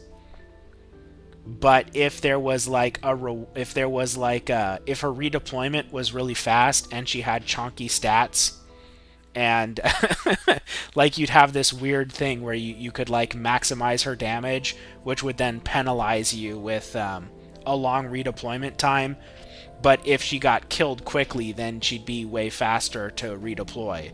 So if she didn't get her full damage out or become as cracked as you'd like, she'd be like good in a different way.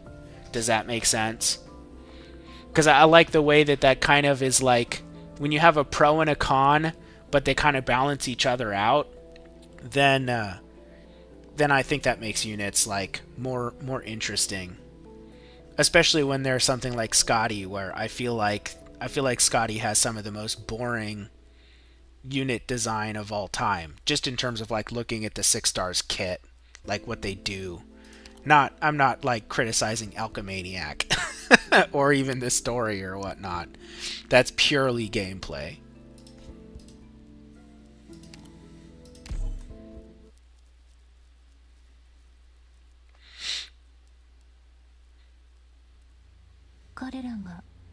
I had like an interesting idea for how I would have done something like in the same vein as what the S3 is, but more interesting too. Let me see if I can remember what it was. Because the whole thing is it's just like a big stat buff. Her S3 is just but it has like this crazy long SP time that seems a bit unnecessary. And I feel like there's like a more interesting way to manipulate that as well. Like NTR represents like really well unit design. Like I like all of her skills. And like a skill can be interesting and simple. Like I think Hoder's skill 1, it's interesting. It's simple. There's other units that have similar stuff. But in Hoder's kit specifically, I think it makes it a bit more interesting because he has so many hit points, and so especially when you consider things like integrated strategies, where you have the opportunity to increase hit points by so much, and then that kind of like changes the meaning of his skill 1 and his survivability. My rule is to balance your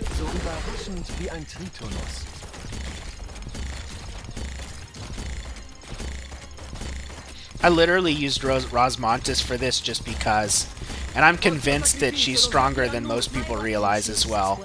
But Rosmontis is another unit that kind of requires the module upgrades, which the upgrades don't seem all that impactful because it's just more, it's more armor shred, and it's not percentage based. But the fact that it's not percentage based actually makes her really, like, a lot better at killing trash mobs. And I don't think the intention for her was ever to be like some boss killer. But like elites, her module takes her from just being a mook slayer to actually being able to like lay down hurt on elites, especially with her skill 2, which has phenomenal uptime. I think people don't actually know how powerful Rosmontis has become. But obviously Wizardel's going to come out, and there's probably a good chance that, you know, we'll have a Helliger to Zuo situation. So as much as I think that Wizardel's going to be overrated, I have no doubt that, like, you know, most players are just never going to look at Rosmontis again. But part of the reason why I built Rosmontis to this level, and again, I'm just missing one module upgrade here. I literally did this just so I could compare her to Wizardel. Defense numbers, that's why I said that the module upgrades were really important. But again, not so much for bosses, it's mostly like everything else. But she can like hurt stuff. She can definitely lay the hurt down on elites now. Because like those guys in Babel, I mean the on that stage, the what are they called? The burden beasts. They have 0 defense, but like, I guess nothing in this stage has defense. I used her on this as well. I used her on this to kill these and to just like DPS stuff. Let me look at the enemies. Some of the guys here have armor. These guys have armor. These guys have armor until they shed it. But yeah, like on just like most normal units up to and including elites, Rosmontis, like when I use her with the module upgrades, like I definitely feel like she does her role properly as opposed to being like insufficient for it. And she's just constantly surprised me. But again, like Rosmontis is very level dependent because more attack equals the shockwaves being less neutered, and also the shockwaves hardcore rely on this right here, because since the shockwaves are half of her attack, right, even with the bonus from this, right, and again the main reason why this is the main skill is just the uptime in the cycle is really good on this. But yeah, the module gives you a 3rd shockwave on that skill. So instead of doing 2 shockwaves, you're doing 3 at half your attack. And the attack value, let me just test it real quick, because I don't have the numbers memorized. But I do know that in general, whenever I use her these days, I'm like, she feels like unfairly maligned. And we'll use just a healing defender. We'll use one with less attack. I shall protect them from all harm.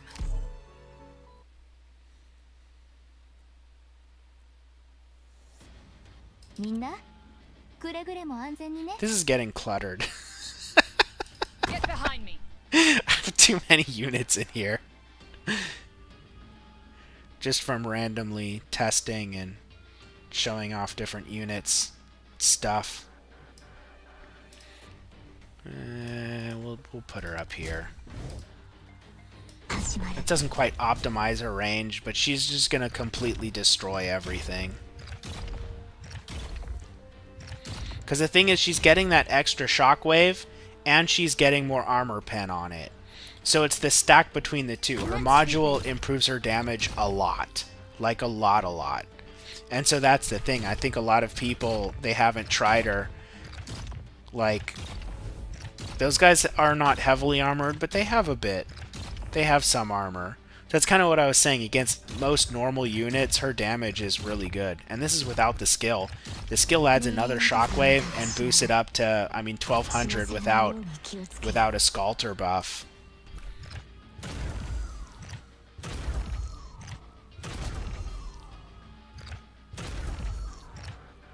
I definitely don't think people actually know how much this is hitting for these days. That's why I said I like to test things myself. Now, like I said, I still don't doubt that Wizadell is going to do more because she's literally the first limited ever. But I do think that her module makes her relevant. I mean, I'll still use her, because I probably won't use Wizadell that much. Like, I'll test her out, I'll see how I feel about it. I mean, I really like Texas Alter, but if I always use the same unit, I get bored. So I like having tons of units so that I can actually use them. Like, I didn't get Zuo Lee so that I could just never use him. Because, you know, I have I don't know, like a mountain or a mud rock or whoever else. Right? Like, I have used all of these units. I don't use them all equally, that's for sure. But I do use them all. Like, I'm like Viviana's biggest defender. I think Viviana is probably the most underrated unit in the game right now. Viviana, I think, is legitimately strong.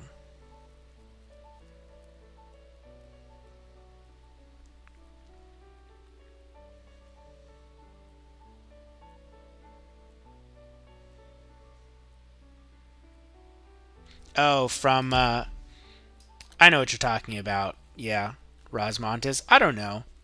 It is hard to get Rosmontis for sure.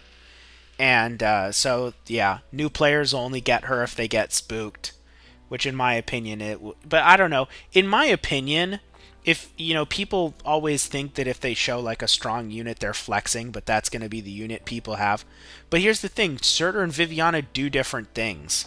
So Viviana is strong in a way that like you can envision a scenario where Surtur would be less convenient there. So the reason why people like Surtur is because they can throw her into any squad, because Surtur has shitty synergy. Viviana requires you to have some team synergy in order for her to shine. And that's why people just dislike Viviana. But here's the thing, if you synergize Viviana, Viviana is stronger than Surtur. Stronger than Surtur can be. So even if you tried to synergize with Surtur, Viviana outscales her. You just have to do it. You have to have a team that untaps the potential in Viviana, and you don't have to have other operators. In fact, in general, Surtur gains nothing from trying to synergize with her. So that's kind of the thing. But that, like I said, that's the average Arknights player. They want operators that have nothing to do with each other. Each operator is what they are in a complete vacuum. Like Mountain's a good example, right? You deploy Mountain, who do you need to have with Mountain in order to make both him and the other operator better? Literally nobody. This doesn't have multiplicative damage at all. He heals himself. He doesn't contribute anything to other classes. And this is his only source of multiplicative damage, which is honestly his saving grace. If he didn't have this talent here, nobody would like him because he wouldn't be able to get through medium armor. Or if it were additive instead of multiplicative damage, he wouldn't have the attack to damage a number of foes and people would have just stuck to Blaze. So the reason why people like Mountain is because he's cheap and you don't need any team. You don't need to think about what team you use him in. And it's the same with Surtur. It's the same with Mudrock, although Mudrock is super good in other unique ways. Milnar, who are you going to synergize Milnar with? He does have multiplicative damage, but he's shitty to buff because his attack value is low, right? So again, he's like difficult to synergize. So like if you Warfarin buff him, you're gonna get 90% of 385. It's not nothing, but it's not a very big gain either, because the way his talent works is it's additive, or his trait. This trait is additive. So buffing hardly does anything on him, even though he has a relatively big multiplicative buff in his skill. But this is required because of the way his trait works. So all of the most popular operators are because people can just throw them into any team and they don't have to think about it. They don't have to be like, okay, how do I actually unlock your power? That's why I really like that Blemichi video of Virtuosa S2. I don't even have this mastered. Nobody thought to figure out how to exploit S2. And then I see that mad video of her doing crazy elemental damage globally because of Surtur's Skalter's S3. So pairing her S2 with Skalter's S3 and using that to deal global necrosis damage, that's insane. That's such a novel strat that's also powerful, but that's synergy. And you could say, okay, both Skalter and Viviana are ranked highly on the leaderboards of meta, but not because of those skills necessarily, there are definitely Skalter S3 enjoyers. I still plan on doing it. I just haven't, because I'm constantly building operators, and that means I'm constantly running out of resources. So I mainly use S2 because I like Vanguards and I need the defense. That's honestly why, is because I get utility out of the defense on this It's not just about pure attack and being lazy and not wanting to activate the skill. And for that strategy, honestly, it doesn't matter if you have masteries on this if you're using it for damage with necrosis. But I mean, that was just a really crazy strategy that I think is an interesting example of finding untapped power, because that could have easily been, you know, non-meta units that just did weird things that people couldn't figure out how to combine and make broken. But that was a good example of synergy. I mean, the classic example is just putting... That's how most people think of it, but I don't. Sculptor S2 adds defense, and I think that's meaningful. S3 does not give you any defense at all.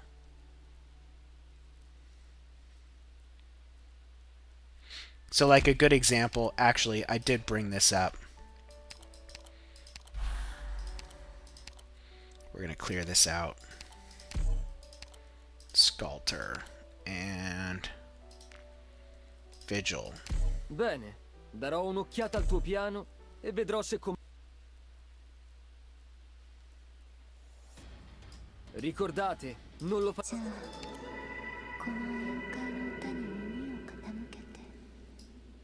Prenderò io il controllo se salta fuori qualcos'altro. 297 defense.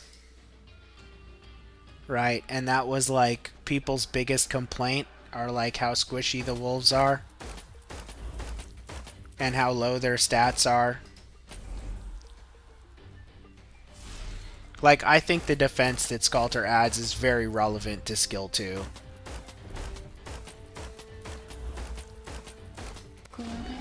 And now we're at 455 defense. And now these wolves are just going to melt everything. Because they also have armor pen, which makes the attack bonus pretty efficient.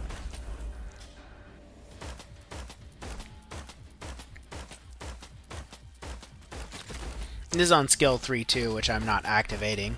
The wolves do more damage on skill 2. This just...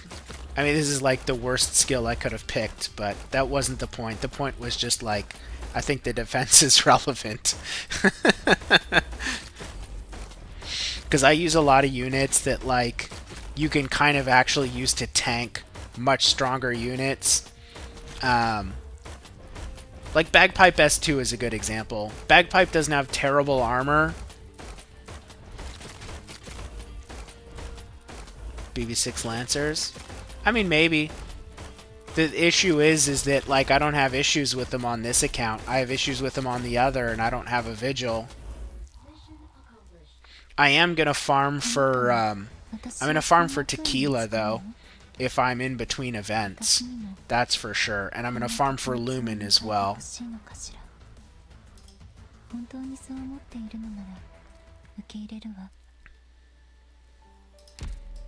I hope you didn't run into any trouble. But yeah, I definitely think that for me, the way I think about Sculptor's skill is this is if you need defense. And this is if you're using operators who have like burst damage versus damage per second. So like Degenbacher. Where are you? Not a supporter. Degenbacher. Actually, how long does that skill last for? I feel like it's not that long. It's long enough. I mean, you could use this on people that have activated skills as well, all things considered. It has a decent length. It's longer than Warfarin.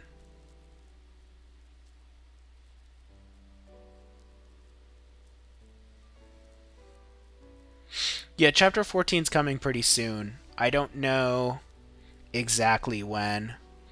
I know that the Wizardel banner is coming. I don't know if that's with an event or if that's with Chapter 14. I have no idea. I will also be building Teresa, who I think in-game they are calling Civilite Eterna, which brings up interesting lore implications. I'll probably make a video on that, but I want to make a lore video And then the first one's not going to be Civilite Eterna, because that's going to be a doozy. The amount of research I'd have to do to make sure it's accurate, and the length of the video, and the fact that I'd have to learn editing while doing it, yeah, that would be ridiculous. So I have to find a smaller topic to do a lore video on, and I have to think about that, because there's definitely some interesting tidbits. I also, one of the things I kind of wanted to do was like, I wanted to do like lore accurate clears of the story stages, or at least the, up to maybe Patriot. But the thing is my idea wasn't to just do the do it with lore accurate ops. It was also to, I don't know if I can really display, but like I was going to use that's not the right screen. I was going to use like operator portraits and like try and edit them into the video.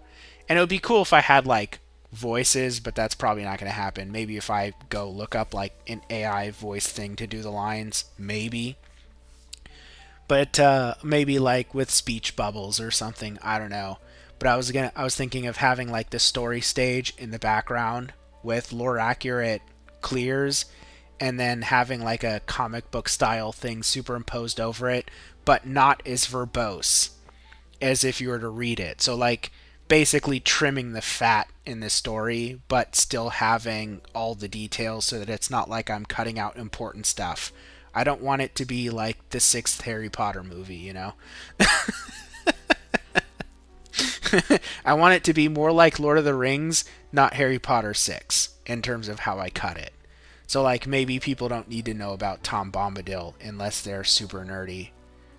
Maybe it's not super, so like, I don't know, that's not even a good thing, because I am kind of detail oriented when it comes to Arknights lore. But it would just be mostly trimming verboseness. I don't think that I would want to take out anything that's like an actual detail.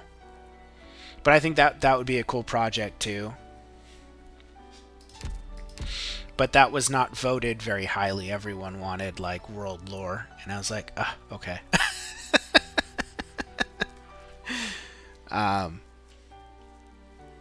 Yeah. I had a pretty good idea for that topic too, but it's not coming to me at the moment. I need like a notepad here that I can write stuff on, so that I can just look at it and not have to remember it real time. Do you make anything? Because I was like thinking about it for a long time, but I work full time. That's the problem. And I'm trying to retire. That's the goal. But I need economics to work in my favor, and economics haven't been working in my favor for a while. So, my other hobby is investing, and I do quite well there.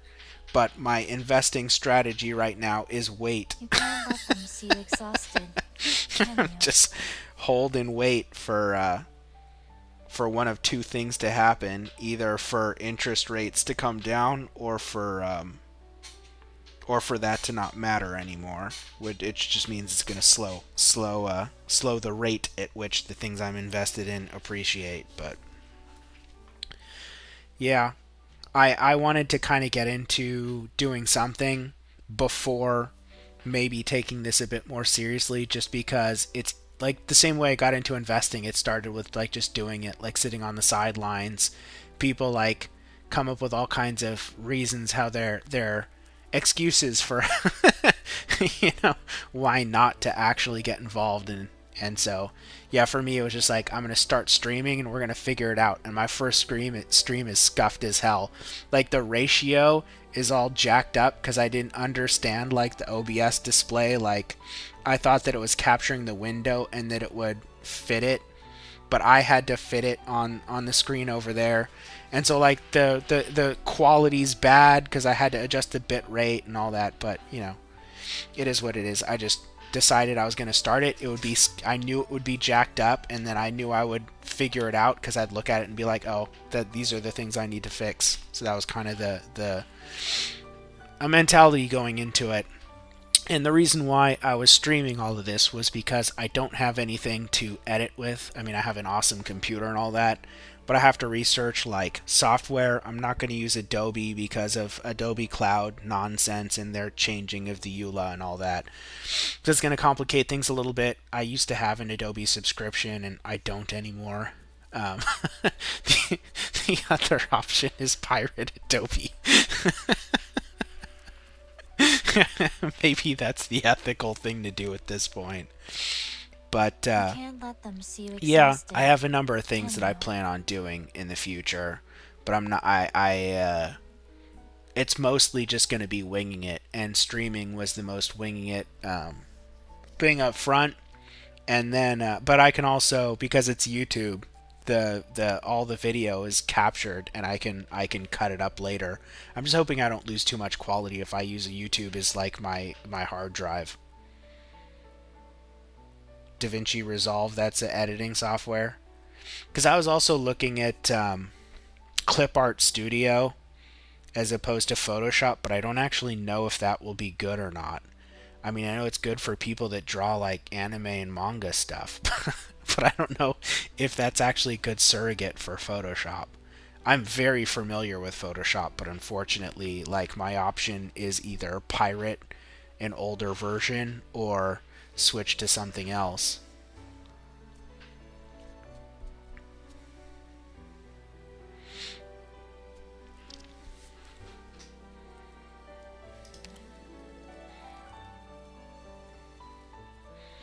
One moment.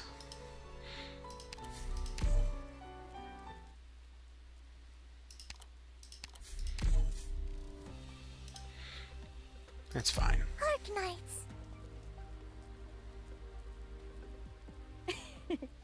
Ohayo, Doctor. I figured I'd have stuff to burn on here. I can't like save sanity on this one as much, and I'm gonna do some last moment like management here before going offline. Photoshop replacements.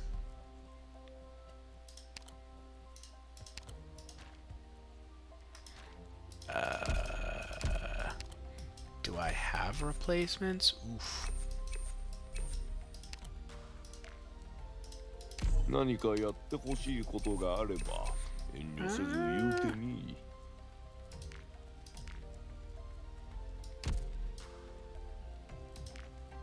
ここには他の人もいますか？ Come on. こんにちは。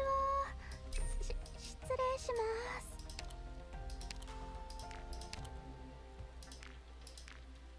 Oh, that skill's better. 騒がしいところね。 I might have to come on here right before I go to bed just to squeeze in a few other operators. Like, losing base efficiency, like, upsets me way more than it should. Maybe I am autistic.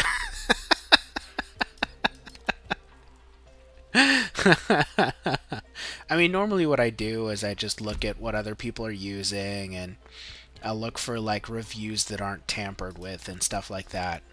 That's kind of how I've always done things, and usually it works out pretty well. But yeah, the biggest barrier for me is just that I have to completely learn this new skill. You know, like I know Photoshop really well. I've never done I don't know if it's Premiere or whatever the Adobe video editing thing is. I have no experience in that, so no matter what I choose, it's probably not going to make a huge difference there because I'm not going to have tons of familiarity with it. But if I switch over to like Clip Studio, I'm going to be like so used to Photoshop that I know that everything that's different is going to be annoying at first.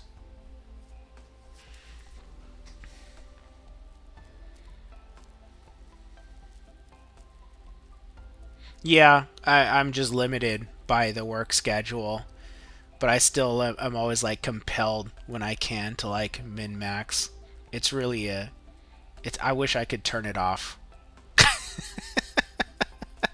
I don't think I used to be this way. I'm gonna be honest. I think that being a competitive player in World of Warships kind of made me that way. Once upon a time, in the good old era of, I guess it was probably 2015, in Season 6 of Ranked, I was the 41st best player in the world at World of Warships, and that was when I was like really hyper competitive about all that stuff.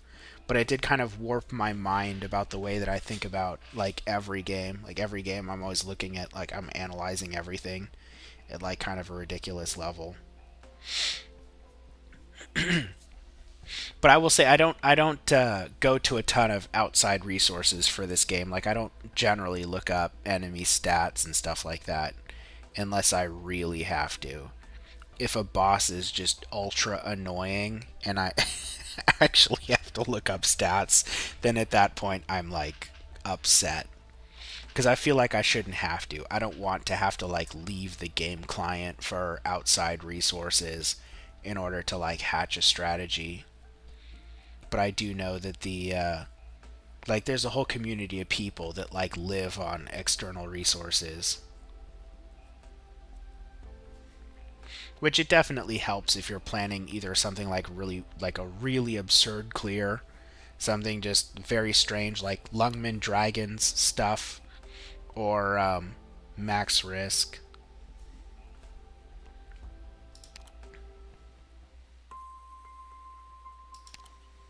No, wrong button. I feel like this should be the stage.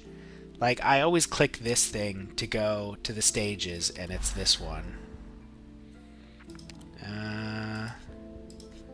Yeah, I still need those. I'm like... I'm done with the low levels of this. I've seen them in replays so much.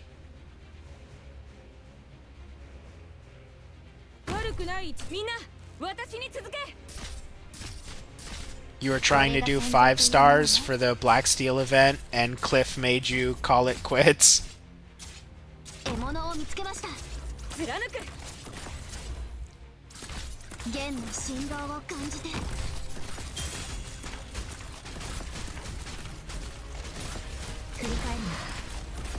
Five stars, I think there's a lot of interesting 5 stars.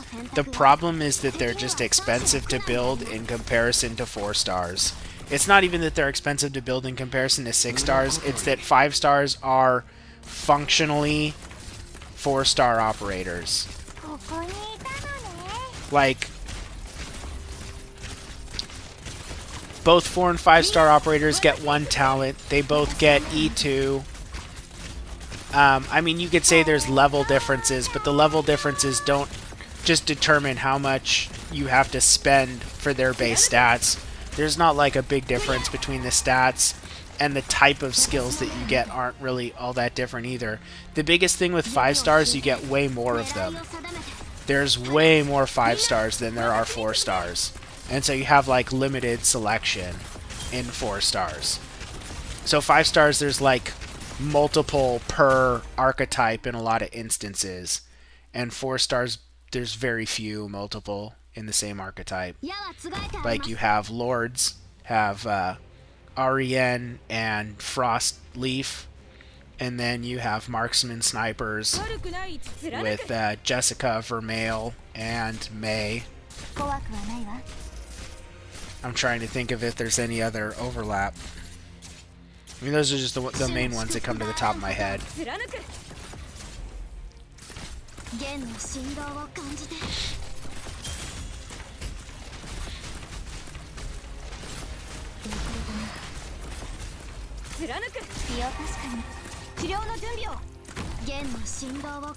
I think the biggest power gap in 4 to 5 stars actually is it's probably in the healers, to be honest.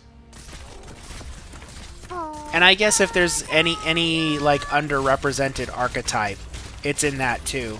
Cause like I think the oh, that's right, Meteor. Yeah. Marksman is a pretty saturated archetype, all things considered. There's like a lot of marksmen in the game.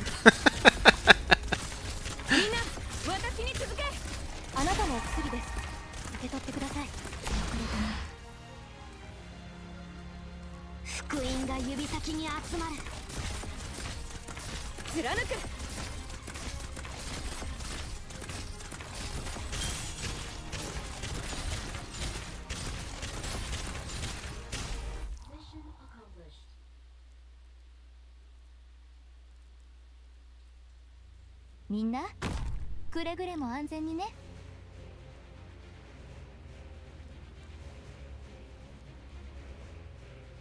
悪くない。みんな私に続け。怖くはないわ。 Scene Tequila, yeah. If you're talking about like some of the best 5 stars, which Scene is kind of a special category because Scene is Scene is kind of a special category because I don't think most people really think of Scene as like a DPS. Like Scene's main thing is revealing invisible operators, in my opinion. That is her shtick.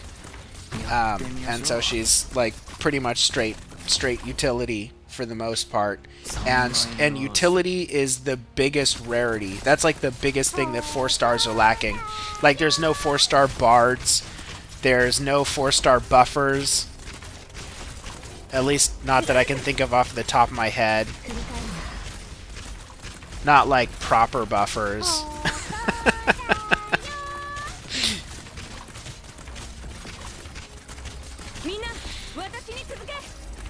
Like in the 5-star rarity, you have Shamare, for example. You know, there's no 4-star equivalent of that. The closest you get is Meteor for armor debuffing.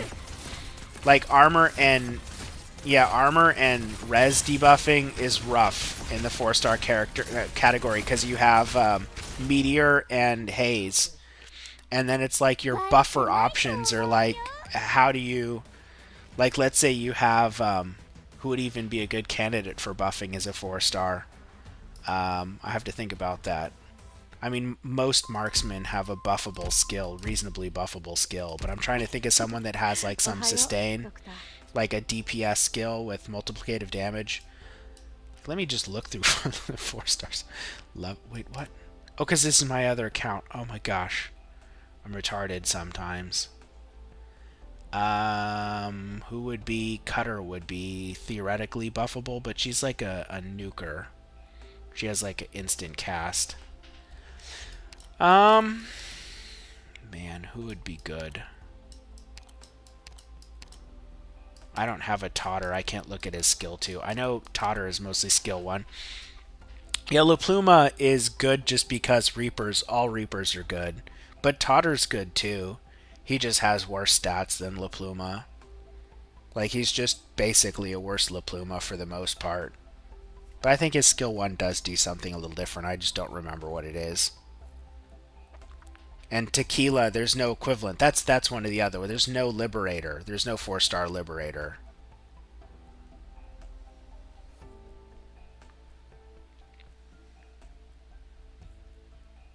I think there should be. I was pretty happy when they came out with the Juggernaut. And as soon as I saw her, I was like, oh man, I know some. The 4-star only guys, they're going to be happy about this. Even if they like shit on her kit, like, this is just the only thing you had in the 4-star for this. Yeah. The only thing you had in the 4-star category that you could even kind of use like this was Gummy, you know, and Gummy doesn't have much of like an attack stat, so having like a Juggernaut at the 4-star level, it's like a big deal for people that play only 4 stars. Yeah, Totter is he's one of these, but this was why people used him in this is why he was popular in the last CC.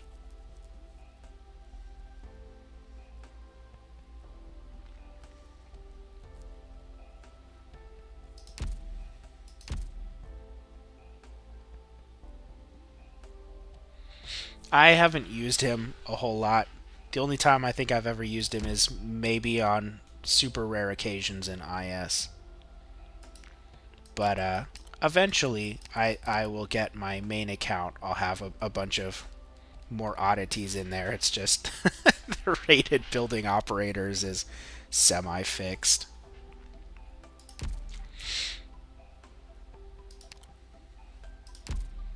Anyways, I think, nope, I don't have any permits. So do I have... They don't show up there. Where are they? Am I out of them? Maybe I am.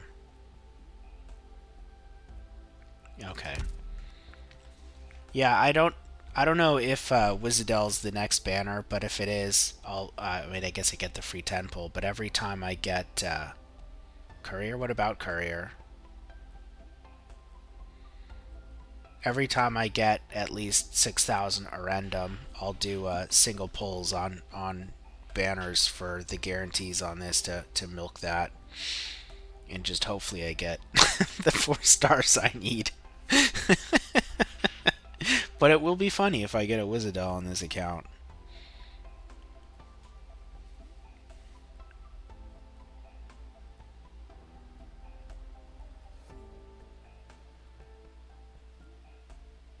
Oh yeah, no, I know that. The I'm not terribly. I think I have a single pot of Courier already, but I have to get desperate before I build him, like real desperate. Because again, the plan is still Myrtle and Vigna. So like if I got Myrtle, I wouldn't even be necessarily replacing. I wouldn't even necessarily be placing Fang. I would just have 2 Vanguards. And then if I got Vigna, then freaking Fang's gone. That's the plan. But I mean, if I go long enough and I just get super desperate and I have to replace Fang, I can do either Courier or Scavenger, or I can add a Vanilla, but I don't know why I would at that point. If the point is to move beyond what 3 stars are going to give me. I think I'd be more likely to do Scavenger than Courier. Because if it's Vanguards, I think it's more important that they be able to kill something than tank something. But yeah, like Courier I think is super over. I don't know why. Like, I guess because you get free pots. Which, you know, I guess is something, because it actually takes me a while to get 4-star pots. I'm so used to every 4-star being max pot. That's just a given. But not on this account. On this account, I'm lucky if I have them.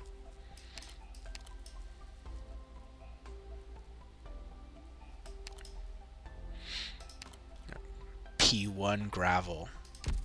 So happy to get a gravel. But yeah, I'm gonna call it a night here. I will be on. I doubt I'll skip many days. You know, I'll be on tomorrow, more than likely. We'll say 95% chance. Squishier, yeah. But the thing is that like, compare the squishiness to Fang, right? Fang is squishy and she's defensive. The issue with operators that are defensive is they take too long to kill stuff. And so, like I normally use Vanilla in integrated strategies, my 3-star, and she has enough attack to kill stuff. Yeah, it's not really an issue. Like, she's like my go-to for integrated strategies, and Scavenger is just like the 4-star upgrade. So I kind of know what to expect already, and the killing stuff is the tankiness. But yeah, I'm gonna sign off. I'm gonna probably watch some anime and do whatever and eat some food, and then go to bed because it's getting late here. Alright, I don't know who I'll see, but I will be back tomorrow.